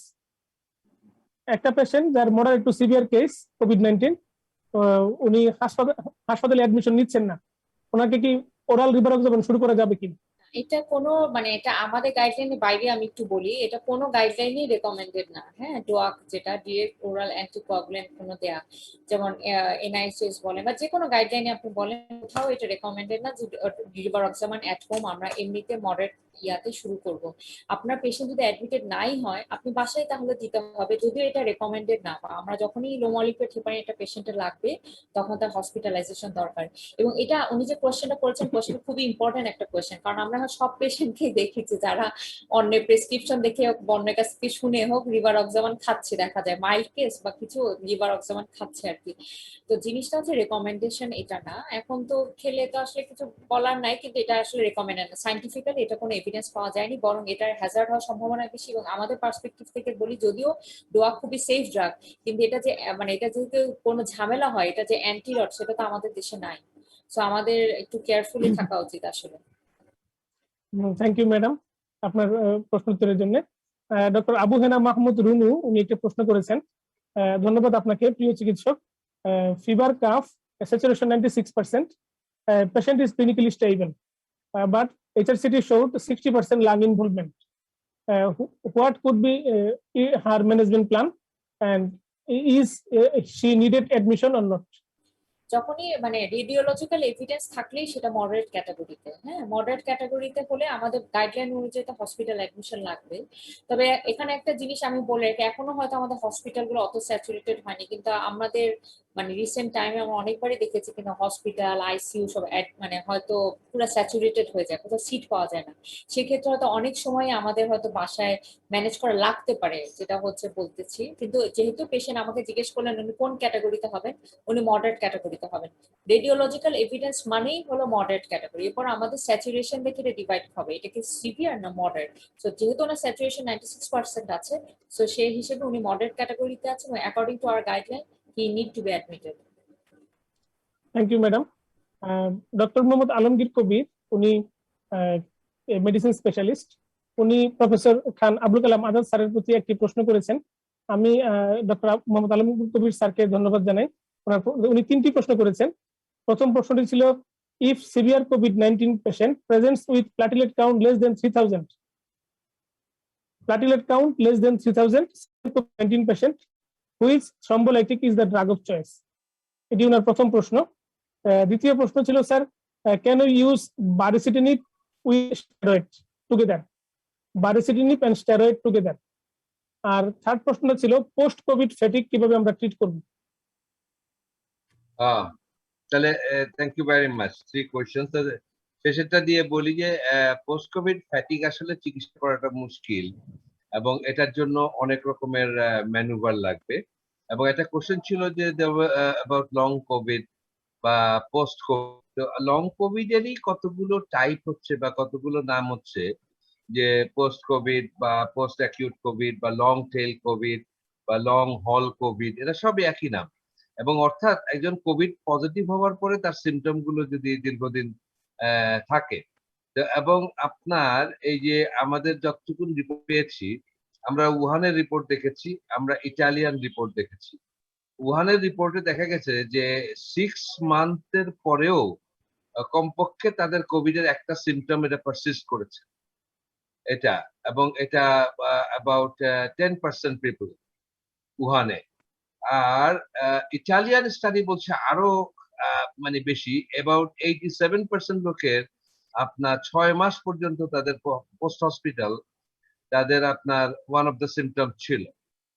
তাহলে এইরকম আরো অনেক দেশের স্টাডি আছে, যেটা আমরা যখন আমরা এই বিষয়ে কাজ করছিলাম যে পোস্ট কোভিড কিভাবে ম্যানেজ করব, তো সেইখানটায় আমরা তখন দেখলাম যে এই জিনিসগুলো রয়েছে। এবং ট্রুলি স্পিকিং, কারো কাশি থাকতে পারে, কারো কারো সর্দি থাকতে পারে, কিন্তু ফ্যাটিক একটা ইম্পর্টেন্ট ম্যানিফেস্টেশন। ফ্যাটিক হলো নাম্বার 1। এবং কারো কারো শর্টনেস অফ ব্রেথ থাকে, কারো জয়েন্ট পেইন থাকে, কারো ডিপ্রেশন থাকে, মায়াজিয়া থাকে, হেডেক থাকে, এগুলো ইত্যাদি ইত্যাদি অনেকগুলো লং টার্ম কমপ্লিকেশনে আমরা জানি যে পড়ে যাচ্ছে মানুষের। এবং কিডনি ইনজুরি হতে পারে, লাং ফাংশন অ্যাবনর্মাল হতে পারে, মেমোরি ডিস্টারবেন্স হতে পারে, রাতে ঘুম নাও হতে পারে, মুড চেঞ্জেস হতে পারে, এগুলো সবই এরকম হয়। এখন আমাদের এই জায়গাগুলোতে আমাদের যেটা কাজ করতে হবে, তাকে একটা কোভিড এর সময় তার ম্যানেজমেন্টের ব্যাপারটা আমাদের দেখতে হবে, এবং তার ম্যানেজমেন্টটা কি ছিল এবং কতটুকু ড্যামেজ ছিল সেটা দেখতে হবে, এবং তাকে আমাদের রেস্টিং এন্ড রিল্যাক্সিং একটা টেকনিকে যেতে হবে। তাকে বিশ্রাম নিতে হবে, তাকে রিল্যাক্স করতে হবে, এবং তাকে মাঝে মাঝে আপনার হয়তো বা কিছু ওষুধ খেতে দিতে পারেন। এবং গুড কোয়ালিটি স্লিপ লাগবে এবং অ্যালকোহল খাবে না এবং কফি খাবে না, স্মোক করবে না, একটা হেলদি ডায়েট খাবে এবং সবচেয়ে বেশি হলো যে আপনার রেগুলার এক্সারসাইজ এটা। আর যদি কারো খুব স্লিপ ডিস্টারবেন্স এবং মুড চেঞ্জ এবং ডিপ্রেশন থাকে তাহলে আমরা অ্যান্টি ডিপ্রেশন দিতে পারি। এটা আমাদের মনে রাখতে হবে যে এই জায়গাটায় আমাদের কাজ করতে হতে পারে ভবিষ্যতে ফ্যাটিক দূর করার জন্য। আরেকটা ব্যাপার হলো যে বারিসিটিনিব একটা হলো যে আমাদের জ্যাক ইনহিবিটর, যে আমরা যখন দেখলাম এটা আসলো, তো বারিসিটিনিব নিয়ে আমাদের প্রথম দিকে বাংলাদেশেও পাওয়া গেল। এটা একটা ওরাল প্রিপারেশন এবং এটা 14 দিন দেওয়া হয়, আমাদের গাইডলাইনেও আমরা ইনক্লুড করেছি। এবং এটা একটা দেখেন যে টসিলিজুমেব নিয়ে আমাদের ইন্টারলিউকিন 6 ইনহিবিটর ডক্টর নওশাবা চমৎকার করে বলেছে। তো বারিসিটিনিব নিয়ে এরকম কথা ছিল, তো বারিসিটিনিব নিয়ে আমরা বলেছিলাম যে যেখানে রেমডেসিভির ব্যবহার করছেন ওই জায়গায় বারিসিটিনিব ব্যবহার করবেন। আর যখন আপনি টসিলিজুমেব যেমন আপনার মেকানিক্যাল ভেন্টিলেশনের পেশেন্টের ব্যবহার করছেন, তো টসিলিজুমেব যদি না পাওয়া যায়, আমরা মনে করি যে এখন আমরা এটা এই যে পেশেন্ট গুলোকে আপনার অক্সিজেন লাগছে, যে পেশেন্টকে আপনি অক্সিজেন লাগলে স্টেরয়েড লাগছে, তাহলে তখন আপনি বারিসিটিনিব দিতে পারেন। তাহলে টসিলিজুমেবের পরিবর্তে আপনার বারিসিটিনিব এখন দেয়া যেতে পারে। এটা আমরা এখন রিকমেন্ড করছি 2 মিলিগ্রাম বিডি ফর 14 ডেজ, এটা দেয়া যেতে পারে। আর তৃতীয় অর্থাৎ ওনার উল্টো দিক থেকে আমি এসেছি প্রথম কোশ্চেন, এটা যে 3000 প্লেটলেটে, এবং এটা তো তখন আমাদেরকে কতগুলো ফ্যাক্টর দেখতে হবে। একটা হলো কো ইনফেকশন আগে দেখতে হবে, তার সাথে অ্যাসোসিয়েটেড ডেঙ্গু আছে কিনা, ঢাকা মেডিকেল কলেজে ডেঙ্গু উইথ কোভিড পাওয়া যাচ্ছে। 2 নম্বর ডিআইসি আছে কিনা এটা দেখতে হবে। এখন এইটা ব্যাকগ্রাউন্ড নিয়ে আমি যদি প্লেটলেট দেখি, যে আপনার প্রথমে আপনার জানেন যে কোভিড এর প্যাথোজেনেসিসটা হয় ইমিউনোথ্রম্বোসিস।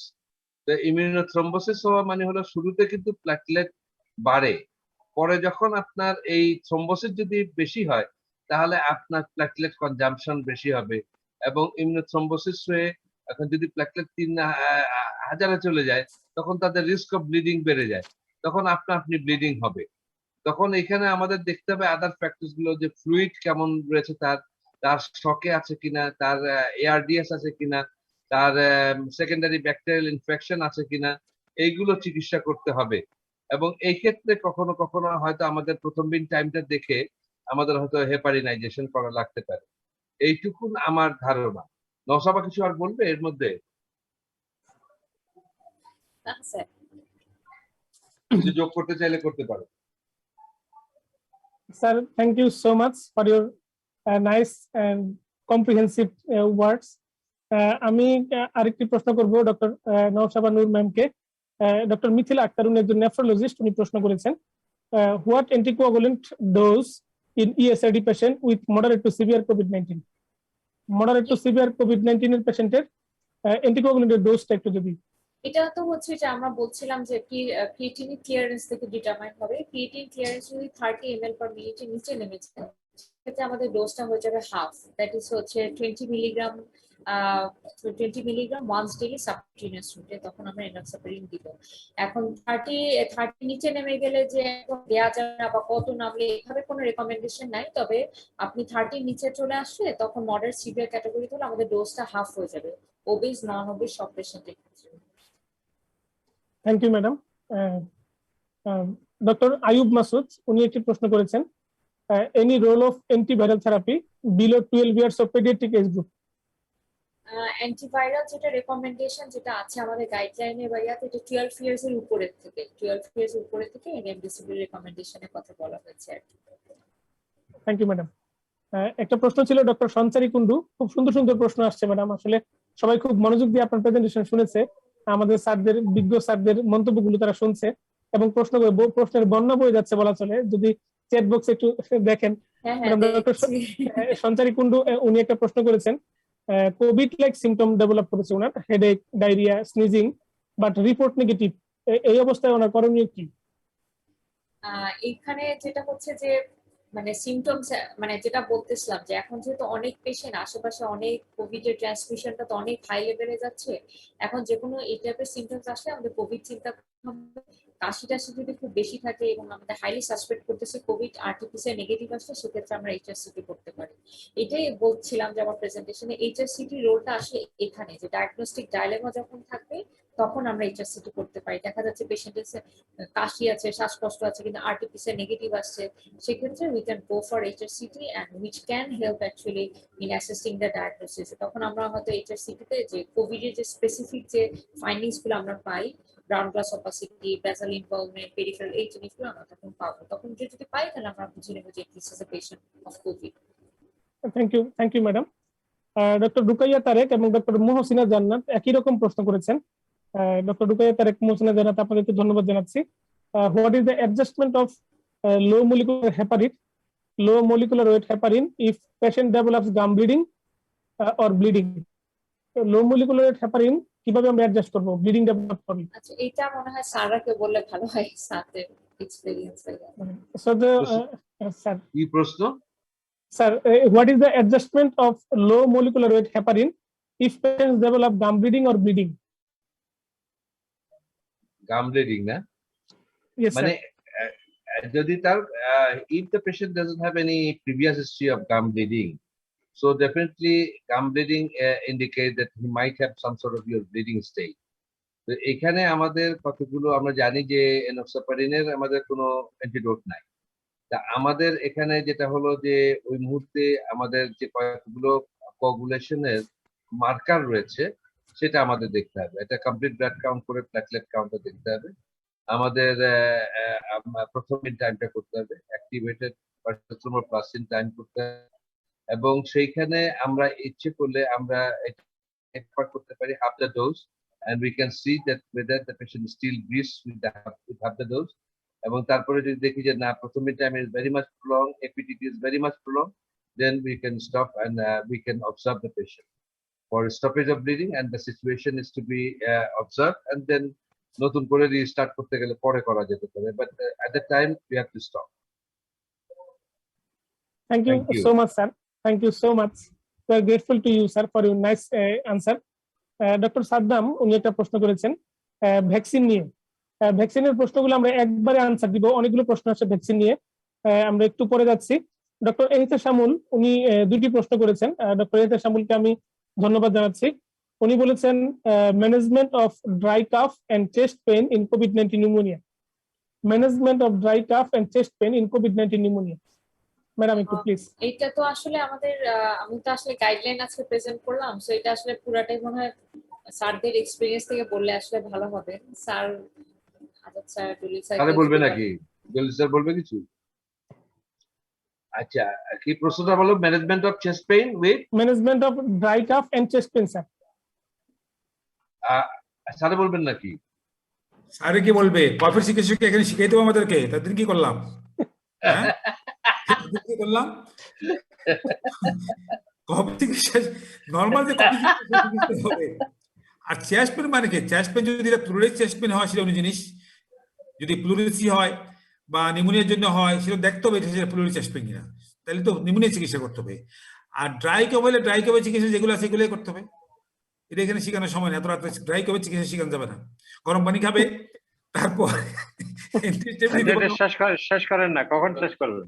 এই তো বলতেছি, এই সব কোশ্চেন তোমাকে দিবা, এখন প্রফেসর তোমাকে দিবা, এখন যা আছে সামনে সব কোশ্চেন এখন তোকে ওকে দাও, তোমার কোশ্চেনের জবাব দেবে, শেষ করবে সব। ঠিক কথা বলছে এতক্ষণে।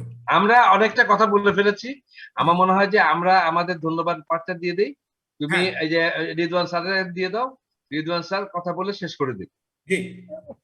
Sir thank you sir. আমি স্যার ডক্টর রিদওয়ান স্যারের কাছে একটি বিনীত প্রশ্ন করছি। ডক্টর এহতেশ শামুলের প্রশ্ন, উনি role of antifibrotic in COVID lung fibrosis, though it is not included in guideline but many people uses it, what should we do? এইসব প্রশ্ন নিতে গেলে আজকে সারাই লাগবে, এক রাত্র হবে না এগুলো। এইসব প্রশ্ন স্যার এরপরে আমরা ভ্যাকসিনের প্রশ্ন চলে যাব স্যার। ভ্যাকসিন তাও তো বুঝলাম, ঠিক আছে বলুক, বলুক প্রফেসর রিদওয়ান বলুক।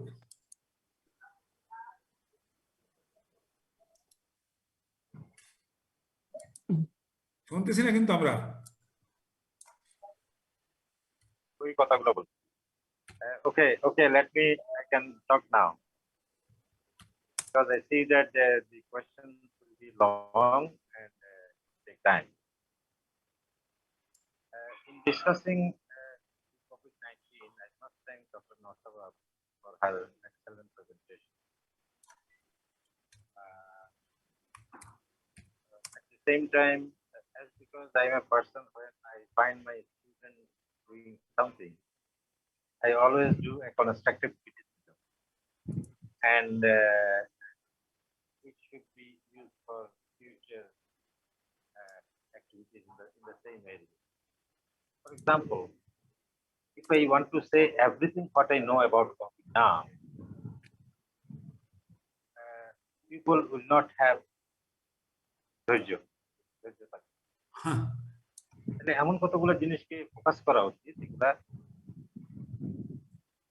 ভেরি পয়েন্টেড এবং এমন তাড়াতাড়ি বলেছে এটা কয়জন ক্যাপচার করতে পারছে আমি শিওর না। তাহলে এই জিনিসগুলো হয় কি, মনে করেন যে কোভিডের উপর তো 4 ঘন্টা ধরে বক্তৃতা দেওয়া, সময়টা যেরকম হবে আমাকে ওভাবে করে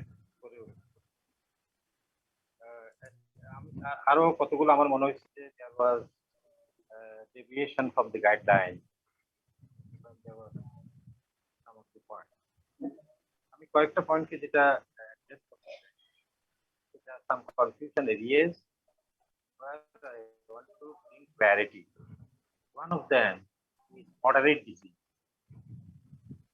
Really differentiating between mild and moderate. It's not easy. Differentiation between moderate and severe is easy because when the oxygen concentration is less than 92, it's severe, no question. Once or recurrent. But the moderate patients are the patients who said to be having lower respiratory symptoms with COVID. So lower respiratory symptoms সাথে হচ্ছে toxicity symptoms. The patients are very unwell. Patients have a cough which is coming from below rather than from the throat, and patient has high fever and toxicity. So most of these moderate patients really do not need steroids. So in her presentation, she said that moderate patient needs a steroid. I may not have captured well. That may be the reason. So all these studies on antiviral and steroid are in patients with severe disease. So there is enormous evidence to say that we have no drug which can prevent transition from no infection to infection. তাহলে আমার Covid হবে না এরকম কোনো ওষুধ নেই। 2 নম্বর হচ্ছে আমার কোভিড হয়েছে কিন্তু সিভিয়ার হবে না এরকম কোনো ওষুধ নেই। এই দুটার সম্পর্কে ফুল ক্লিয়ারিটি আমার। তাহলে এই জায়গায় কোনো চিকিৎসা করার দরকার নেই। কিন্তু মডারেট গ্রুপটাকে আমরা যে গাইডলাইন যখন তখন আমরা মনে করেছি যে ইউকে তে যে ধরনের সাপোর্টিভ চিকিৎসাটা আছে, আইসিইউ সহ, প্রি আইসিইউ, অক্সিজেন সহ, ব্রোনিং সহ, অন্যান্য যেসব নার্সিং কেয়ার সহ যে চিকিৎসাটা ওদের দরকার সেটা আমাদের কাছে ডেফিসিয়েন্ট। আমরা শুধু ঢাকা শহর আইপিজিএমআর কে চিন্তা করি, আমরা চিন্তা করছি যে ঠাকুরগাঁও হইতে পারে। তাহলে এই কারণে কতগুলো রোগী আছে মডারেট বি, ওদেরকে আমরা মডারেট বি হচ্ছে সেকেন্ড উইকে patient has progressive fever, progressive শব্দ আছে, and has progressive cough, কিন্তু ওদের অক্সিজেন স্যাচুরেশন ইজ অ্যাবাভ 93। তাহলে এই রোগীগুলো হচ্ছে মডারেট। যেন মডারেটের প্রথম যখন ক্লাসিফিকেশন করা হয়েছিল তখন এক্সট্রা চেস্টে ফাইন্ডিং যদি থাকে তখন এটাকে মডারেট করবে। পরে দেখা যাচ্ছে সিটি স্ক্যান ফাইন্ডিং যারা অ্যাসিম্পটোমেটিক ওদের মধ্যে 25% সিটি স্ক্যান ইজ পজিটিভ। যারা মাইল্ড ডিজিজ ওদের 90% is positive on CT scan, এবং যারা মডারেট ডিজিজ আছে ওদের ক্লোজ টু 100%। তাহলে CT scan does not give us a diagnostic criteria for classifying mild and moderate because it is only 90% and 95%. That is the reason that the moderate definition is lower respiratory tract symptoms, progressive fever, progressive cough beyond day 5 or day 7. So these groups, if they are already hospitalized, they should never be given steroid. Steroid is a drug to be given for severe disease, that means who has hypoxia. So the patients who have moderate B means they are very seriously ill, toxic, does not have hypoxia, but the patient is not able to admit to hospital urgently. Only those cases can receive steroid as a preventive treatment for hospital. This is beyond evidence. But despite beyond evidence, Bangladesh guideline has included this. তাহলে এই জিনিসটাকে আমরা over stepping করি। যেসব রোগীগুলো আমি দেখছি যে private medical কলেজে যেগুলো ভর্তি হচ্ছে, ইভেন কিছু সরকারিও, এখানে চট করে steroid.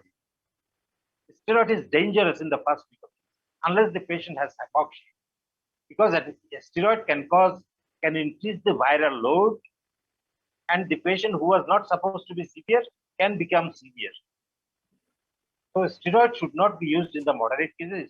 Steroid should not be used in the first week of the illness. Steroid should be used when there is hypoxia. So whenever there is hypoxia, we apply them a cocktail of treatment rather than a single drug. The cocktail includes oxygen therapy as required to maintain an oxygen saturation beyond 93%, and give steroid, preferably dexamethasone 6 milligram once daily per day, and a prophylactic antibiotic. Because most of these patients do not have secondary bacterial infection. So we need not use meromoxy in all patients. We can use just ceftriaxone, just amoxicillin, just amoxiclav, or any of the third generation. We need not give both for like pneumonia, because we have the confirmed report that the patient has COVID. So some patients with COVID, the trial which was done, Dr. Jalil has mentioned, was with 6 milligram of dexamethasone in patients with severe disease. It did not try with 5 milligram. It did not try with 10 milligram or 20 milligram. We do not know the outcome. So some of the cases of COVID who really exhibit features compatible with ARDS, they should receive the ARDS protocol, that is 20 milligram dexamethasone per day. So the doctors, the consultants are modifying the dose of steroid, and maybe in Bangladeshi patients we are using more steroid than required. But whatever it is, steroid for short duration is not very toxic, not very serious, unless we keep infection uncovered. The next thing I would like to address is CT scan. The definitive indications for CT scan are 4. 1, if the patient has severe disease. So in severe disease, we see CT scan to predict outcome. So the predictor of outcome on CT scan is more than 90% involvement of the lung. That is out of 18 out of 25 scores, the radiological score. So any involvement, 60%, 70%, 40%, have no prediction of outcome. We should not modify any treatment based on CT scan finding. We should treat the patient, not the CT scan. So this is one indication. The second indication is when patient is suspected of COVID, but COVID test is negative.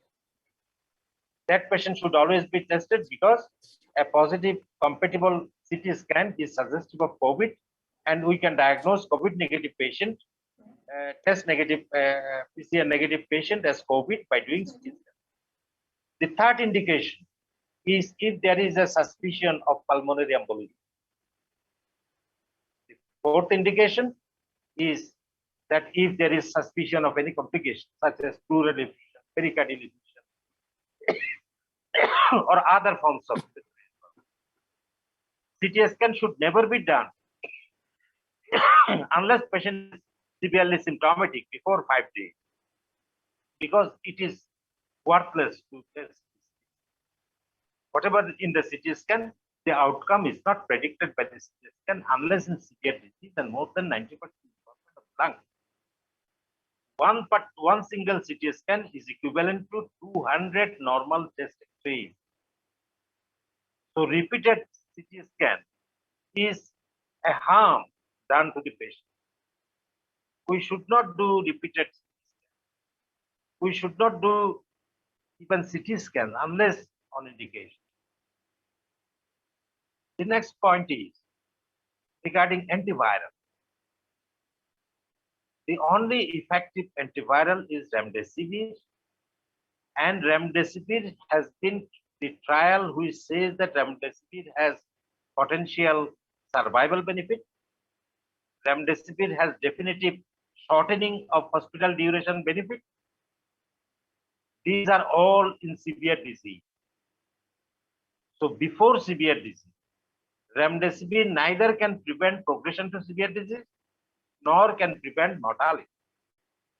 So just giving remdesivir to all patients is not indicated. Remdesivir is not said to be effective after 10 days, because in moderate disease, virus can persist up to 10 days only. So in severe and critical disease, virus can persist up to 17, up to 21 days at best. So that is the reason that in severe disease, you can also use even after it is 10 days. Regarding baricitinib, baricitinib is not a drug of treatment for COVID. Baricitinib is an immunomodulator. It suppresses immunity, and it is in clinical trial. Baricitinib improves survival, reduces hospitalization if it is used in conjunction with remdesivir. তাহলে যেসব জায়গায় remdesivir ভালো কাজ করে না, remdesivir কোনো কাজ নেই, তাহলে রেমডেসিভির যেখানে সেখানে আসলে সাথে বারিসিটিনিব, কিন্তু শুধু শুধু কতগুলো বারিসিটিনিব আগের থেকে দিলে যে সিভিয়ার হবে না, এই জন্য দেওয়ার কোনো ইন্ডিকেশন নেই, এবং যাদের স্টেরয়েড দিচ্ছে তাদেরকে বারিসিটিনিব দেওয়ার কোনো সুযোগ নেই। বারিসিটিনিব উইথড্র করতে হবে তাদের, because both are immunosuppressants. We do not know the effect of high dose steroid and baricitinib in patients with COVID. Regarding anticoagulants, there are some evidence which says that low dose heparin, that means 40 milligram per day, is sufficient. But in patients who have thrombosis, the preventive treatment is 1 milligram per kg per day, twice. And really, in suspicion of patients who have thrombosis, immunothrombosis, the pathology of COVID-19. So, immunothrombotic patient, if we suspect, you should not rely on the low dose of heparin. Heparin is very safe, especially enoxaparin is very safe to be given in higher doses. So, patients who are severe and not affected. The patients with regarding tocilizumab is not a drug to be tried in all patients. It is a drug to be given when the cocktail medication of oxygen, steroid, plus minus antiviral, and antibiotic with adequate doses, and patient does not respond adequately in 12 to 24 hours. That will be the indication for tocilizumab. And it does not depend on the level of IL-6. Whatever the level of IL-6, tocilizumab can be given in those conditions. And it says that tocilizumab can save some more lives in addition to the steroid. So some of the patients are really candidates for. So the principle now, in the beginning of the COVID-19, we did not have clarity, but now we have clarity. So in mild and moderate disease, the principle of management is symptom noted. Treat for symptom, for fever, cough, chest pain, for any pain, headache, etc. Only symptomatic and observation, monitoring. So the I have seen in seeing as referral cases that a number of patients in the periphery are receiving voriconazole and antifungal drugs because the patient did not respond in 1 day or 2 days after giving the cocktail. This is not appropriate. We need to be aware of the mucormycosis. We will be observant.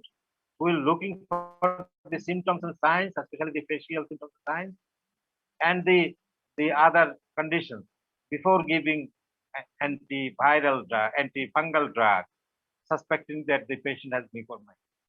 Mucormycosis is a rare diagnosis. If you think of rare things, you will be really correct. Use your judgment before using all these drugs because these are quite toxic to the liver, especially COVID-19 has hepatocellular. So this way, sorry, I took long time to clarify some points. Thank you very much. Thank you for that.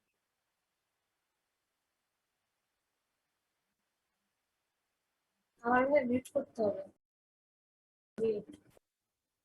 Kamal unmute হও, doctor Kamal unmute হও, কথা শোনা যাচ্ছে না। Sorry, sir. I am gratefully giving thanks to our dear mentor, Professor Dr. Mohammad Ridwan sir. এত ব্যস্ততার পরেও স্যাররা প্রাণবন্ত সময় আমাদেরকে উপহার দিচ্ছেন। আমি ডক্টর নওশাবা নূর ম্যাডামকে অনেক অনেক ধন্যবাদ জানাই। অতি অল্প পরিসরে এই বিশাল একটা টপিককে এত সুন্দর করে উপস্থাপনা করার জন্য। এটাকে বলে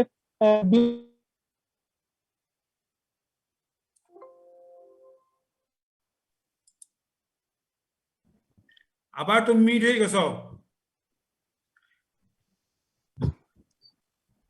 ঠিক আছে, আমরা এই মুহূর্তে ডক্টর নওশাবা নূর ম্যাডামকে ধন্যবাদ জানাচ্ছি। ম্যাডামের বিন্দুর মাঝে সিন্দুর গভীরতা হিসেবে এত বিশাল একটা টপিককে 9th version of national guideline উপস্থাপন করার জন্য। আমরা আজকের প্রোগ্রামের শেষ প্রান্তের দিকে চলে এসেছি, সময় এগিয়ে যাচ্ছে একটু একটু করে। একদম আজকের দিন শেষের পথে এমন অবস্থা, আমরা 11 PM হচ্ছে। আমরা ভ্যাকসিন রিলেটেড 2-3টি প্রশ্ন নিয়ে আমরা আজকের সেশন শেষের প্রান্তে চলে আসব। ভ্যাকসিন বিষয়ক প্রশ্নের উত্তর করার জন্য আমি অনুরোধ করছি শ্রদ্ধেয় অধ্যাপক ডাক্তার খান আবুল কালাম স্যারকে। আমাকে প্রশ্ন করেছেন অনেকেই, latest recommendation about vaccine regarding pregnancy and lactation. Pregnancy and ল্যাকটেশনে ভ্যাকসিনের রিকমেন্ডেশন। আর একটা প্রশ্ন ছিল যে ফার্স্ট ডোজ আমি দিয়েছি অন্য ভ্যাকসিনের, সেকেন্ড ডোজ কি আমি অন্য কোম্পানির ভ্যাকসিন দিতে পারবো কিনা, কোনো কমপ্লিকেশন আছে কিনা। আর একটা প্রশ্ন ছিল যে বুস্টার ডোজ বা থার্ড ডোজ অফ ভ্যাকসিনেশন দেওয়ার কোনো চিন্তা ভাবনা করছে কিনা। Sir thank you. একটা হলো যে আমরা এখনো প্রথম কোশ্চেনে বলবো যে প্রেগন্যান্সি আর ল্যাকটেটিং মাদারের ব্যাপারে এখনো পর্যন্ত আমাদের যে ভ্যাকসিনের ব্যাপারে কথা রয়েছে, যেটা এখনো পর্যন্ত খোলা হয়নি। কিন্তু 12 বছরের উপরে, যেটা আগে 18 বছর ছিল, সেখানে 12 বছরের উপরে আমরা দেখছি যে এটা ফাইজারের ভ্যাকসিন দেওয়া হচ্ছে। অতএব এটার জন্য আমাদের কয়েকদিন অপেক্ষা করতে হবে। তবে আমাদের যতটুকু আমরা জেনেছি যে এটা হয়তো বা রিকমেন্ডেশন আসবে এবং এটা একটু সেফটি দেখা হবে। কিন্তু এটা ফাইনাল ট্রায়ালের আগে, রিপোর্টের আগে বলা যাবে না যে আমরা একেবারে প্রেগনেন্ট মাদারদের, ল্যাকটেটিং মাদারকে রেগুলারলি আমরা ভ্যাকসিনেটেড করব। আর 2 নম্বর কথা হচ্ছে যে আমাদের যে ভ্যাকসিন মিক্সিং, এটা হলো যে একটা আমরা যেমন বাংলাদেশে 2টো ডোজ হোমোলোগাস ভ্যাকসিন নিয়েছি, অক্সফোর্ড আর অ্যাস্ট্রাজেনেকার। তো আমরা সিরাম ইনস্টিটিউটে নিয়েছি, এটা হোমোলোগাস ভ্যাকসিনেশন। তো অক্সফোর্ড ভ্যাকসিনেশনের পরে এবং তারপরে আপনার যদি বলেন যেটা অ্যামাইনো অ্যাসিড ভ্যাকসিনেশন, সেখানে মডার্না এবং ফাইজারের যেটা দিয়েছে এবং যে জায়গায় তাদের যে অ্যান্টিবডি রেসপন্স, তারা অনেকটা ভালো বলেছেন যে তাদের বেশি। এবং আমরা পরবর্তী পর্যায়ে দেখলাম যে অক্সফোর্ডের পরেও আমাদের প্রোটেক্টিভ ইমিউনিটির হার অনেক বেশি, 85%। এখন কথা হচ্ছে যে আপনার হেটারোলোগাস ভ্যাকসিনেশন, এটা নিয়ে কয়েকটা রিপোর্ট আমাদের নজরে এসেছে, ল্যান্সেটে এটা পাবলিশ হয়েছে এবং সেখানে স্পষ্ট বলেছে যদি আপনি অক্সফোর্ডের ভ্যাকসিন একটা নেন, তাহলে আপনি যে পরবর্তী পর্যায়ে যদি আপনি মডার্না ভ্যাকসিন নেন বা ফাইজারের ভ্যাকসিন নেন, তাহলে আপনার ইমিউন বুস্ট আপ অনেক বেশি হবে। এবং এটা নাকি কোথাও কোথাও দেখা গিয়েছে, তারা বলেছে এটা 9 টাইমস, এটা আপনার পাবলিকেশনটা পড়েছি, এবং এটা ভাইস ভার্সাও বলেছেন যে আপনার মডার্না বা ফাইজারের ভ্যাকসিন নেওয়ার পরে যদি অ্যাস্ট্রাজেনেকার ভ্যাকসিন নেন তাহলে এটা ইমিউন বুস্টারটা অনেক ভালো হয়। তো এখন এটার জন্য আরো ফার্দার রিপোর্টের জন্য আমরা অপেক্ষা করছি যে এটা আসলে রিয়েলি আমরা কতটুকুন আমরা এটা পাবো। তবে এখন পর্যন্ত মনে হচ্ছে যে আমরা আগামীতে মিক্সিং অফ ভ্যাকসিন করতে পারবো। এটা হচ্ছে আমাদের ধরেন এই যে ভ্যাকসিন নিয়ে যে উন্মাদনা, উৎকণ্ঠা, যে ওই কোম্পানির ভ্যাকসিন আসলো, ওই কোম্পানির ভ্যাকসিন আসলো না, তাহলে এটা ফ্লেক্সিবিলিটি আসবে এবং আমরা প্রত্যেকটা ভ্যাকসিনেরই কিন্তু আপনার একই রকম ভাবে আমার ইমিউন বুস্টার, এটা প্রত্যেকেরই রেজাল্ট যেটা এসছে, তো সেই জন্য একটার সাথে আরেকটা কোনো কন্ট্রাডিক্ট করার কোনো উপায় নেই। কেউ কেউ আপনার সিনার্জিস্টিক্যালি অ্যান্টাগনিজম করবে না, বরঞ্চ আপনার এরা আপনার সিনার্জিস্টিক হবে, অথবা অ্যান্টাগনিজম হবে না। তো সেই জন্য আমরা মনে করি যে হেটারোলোগাস ভ্যাকসিনের হয়তোবা আগামী দিনে সম্ভাবনা থাকবে। এবং একইভাবে 3 নম্বর প্রশ্ন, বুস্টার ডোজ, যে বুস্টার ডোজের কথাটা বলা আছে, এটা এখন একটা ইম্পর্টেন্ট মিডিয়াতে চলে আসছে এবং অনেক ভ্যাকসিন কোম্পানি বলছেন যে তাদের ভ্যাকসিনকে বুস্টার হিসাবে দিতে হবে। এবং এটা কি কমার্শিয়াল ডিপ্লোমেসি না এটা ট্রুলি একটা স্টাডি রিপোর্টের পরে এটা আমাদেরকে একটা চিন্তা করেছে। এবং আমরা এটা মনে করি যে এইটা আমাদের যেটা ভ্যাকসিনের সাপোর্টে যে ইমিউন রেসপন্সটা হয়েছে, এই অ্যান্টিবডি টাইটার হয়তো লাইফ লং তো হবে না। এখন এটা 6 মাস থাকবে না 1 বছর থাকবে না এটা 2 বছর থাকবে, এটা আসলে আমাদের এখন এই যে ভলান্টিয়ারদের আপনার এটা অ্যান্টিবডি টাইটারটা ফলো আপ করে যেতে হবে একটা নির্দিষ্ট বিরতিতে, এবং দেখতে হবে যে ইমিউন রেসপন্সটা কতদিন থাকে, এবং সেই হিসাবে আমরা তারপরে মনে করবো যে কখন আমাদের বুস্টার ডোজটা নিতে হবে। তো বুস্টার ডোজের জন্য আমাদের কিছু আরো প্রিলিমিনারি রিপোর্টের জন্য আমাদের অপেক্ষা করতে হবে, এবং তারপরে হয়তো আমরা এইটা নিতে পারবো। ওই আমি আরেকটা কথা বলতে যাচ্ছি যে ওই যে একটু আগে যেটা বারিসিটিডিন নিয়ে কথা হচ্ছিল, ইনিশিয়াল যে রিপোর্ট হচ্ছিল সেখানে আমরা দেখেছিলাম যে বারিসিটিনিবটা আপনার যাদের আপনার স্টেরয়েড দেওয়া হচ্ছিল তাদেরকে বারিসিটিনিব এবং আপনার রেমডেসিভির এই ট্রায়ালে, এসিটিটি ট্রায়াল বলে, সেটা স্টাডিতে ইনক্লুড করা হয় না। পরবর্তী পর্যায়ে কোনো কোনো জায়গায় আমরা দেখেছি যে একটা আনপাবলিশড একটা রিপোর্টে যে এরকম একটা সম্ভাবনা রয়েছে যে আমরা যে বারিসিটিনিব এটাকে দেওয়া হবে কিনা। তো I am not very sure, এখনো পর্যন্ত এটা পাবলিশ না হওয়া পর্যন্ত আমরা বুঝতে পারছি না। কিন্তু আমরা এখনো পর্যন্ত আমরা বলবো যে বারিসিটিনিব আমরা ওই ইন্ডিকেশনেই দেব। তো আমি আমার এইটুকুন কথা বলে ধন্যবাদ জানাচ্ছি, শেষ করছি। Thank you very much. ধন্যবাদ শ্রদ্ধেয় স্যারকে আপনার মূল্যবান মন্তব্যের জন্য।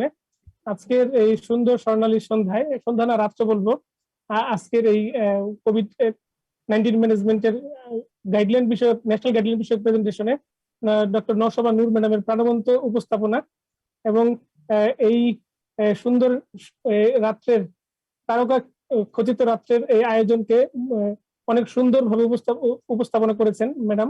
এবং শ্রদ্ধেয় স্যারদের প্রাণবন্ত উপস্থিতি, হাস্যোজ্জ্বল কথা বলা এবং চমৎকার বয়ান এবং মূল্যবান মন্তব্য অধ্যাপক ডাক্তার মোহাম্মদ আব্দুল জলিল চৌধুরী স্যার, অধ্যাপক খান আবুল কালাম আজাদ স্যার, অধ্যাপক ডাক্তার মোহাম্মদ রিদওয়ানুর রহমান স্যারের উপস্থিতি আমাদের আজকের এই প্রোগ্রামটাকে আসলে সামান্য আয়োজনকে অসামান্য করে দিয়েছে। আমি স্যারদের প্রতি বিনম্র শ্রদ্ধা এবং অসামান্য কৃতজ্ঞতা প্রকাশ করছি জেনেসিস অনলাইন ইউনিভার্সিটির পক্ষ থেকে।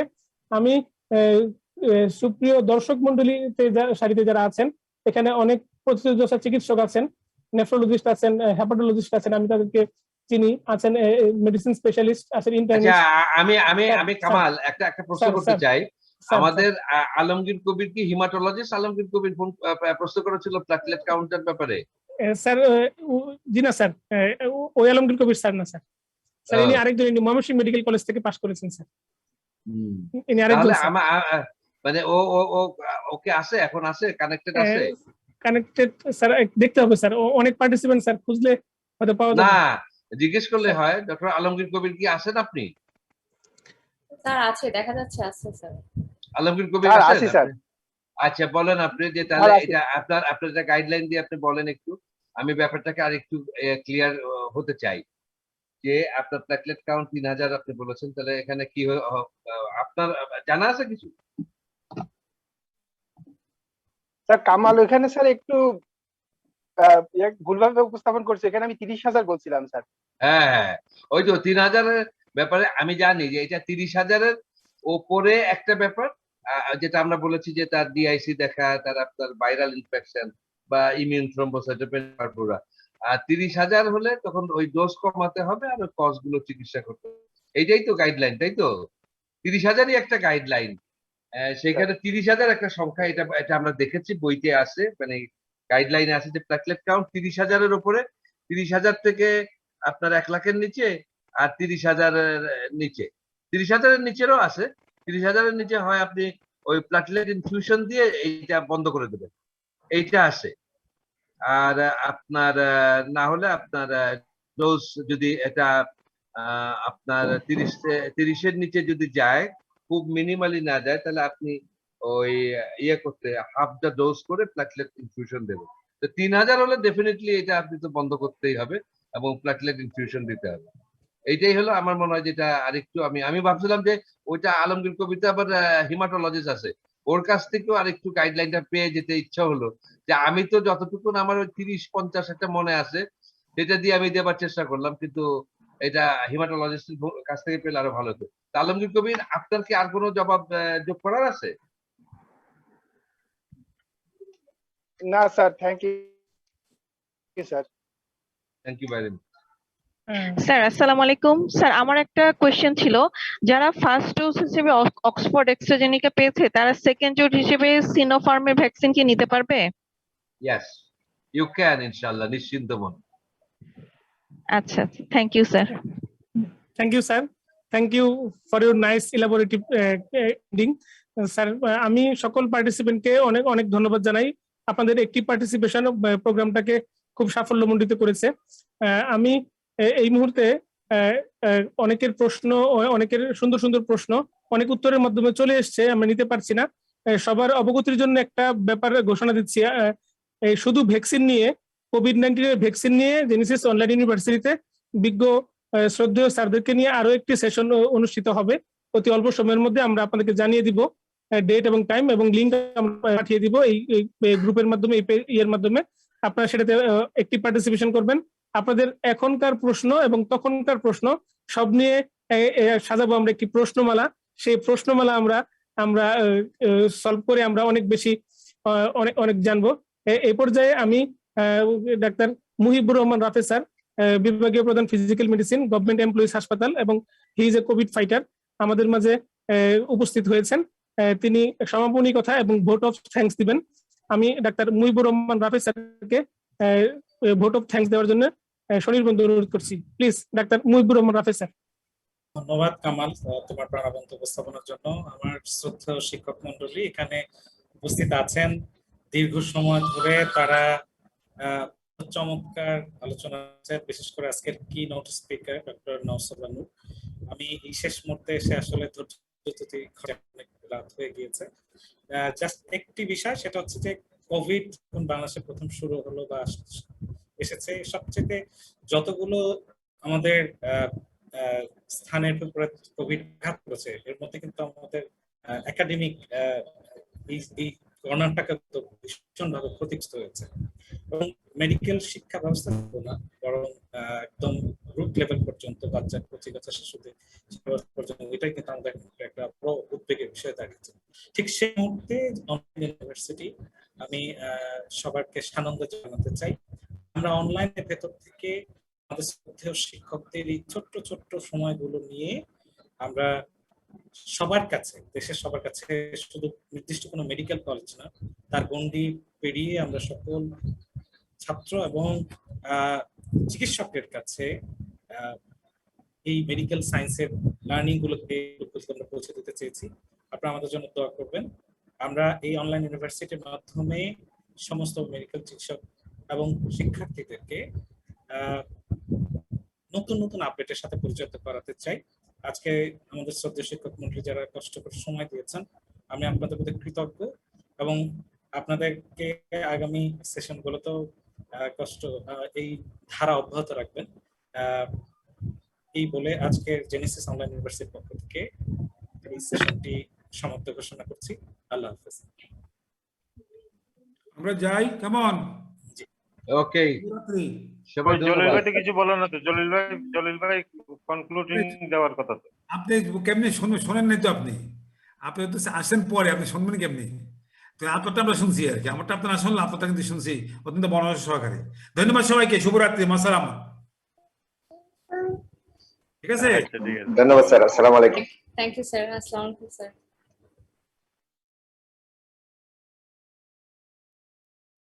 Thank you so much, Kamal bhai, for a nice introduction of mine. So, respected and learned panel of experts, my respected teachers, fellow colleagues, and webinar participants, Assalamu alaikum and good evening. I'm Dr. Nausa Panur, working as a registrar at Popular Medical College right now. So today, and I like to highlight on a very important topic, that is the management of COVID-19, and it is a very time-appropriate topic. As a physician, we all should be up to date about it. And I would like to highlight mainly on the national guideline that is elaborately prepared regarding the every case management of the COVID-19. So let's have a look on the national guideline-based management of COVID-19. So first, I would like to highlight on a few statistics of our Bangladesh. You know that every day the detection number, detection rate, the death rate are going high and high. Every day we are breaking the records from previous day, previous week. If you look at the statistics of 2 days, that over last 24 hours, the total case detected were more than 12,000, and the death toll was more than 200. And if you look at this graph, that we are seeing that we are getting higher and higher on the number of detection and number of death toll. So we are going through the third wave of pandemic right now, and we are struggling a lot. We have lost so many souls, so many physicians during these 1 year of pandemic. By showing the respect and utmost prayer to this departed soul, I would like to start today's presentation. So first, I would like to say a few words about the guideline. There are a number of guidelines that are available in the websites of the DG Health, and I must appreciate the effort of them to make an elaborate guideline aspects, from the mental health, for the mothers, from the gynecological perspective, from ICU care, and also the national overall management of COVID-19 management. So these are the numbers of May. It is the 9th version. The first version was published last year, March, and from time to time, but updated on the basis of the evidence and scientifically sound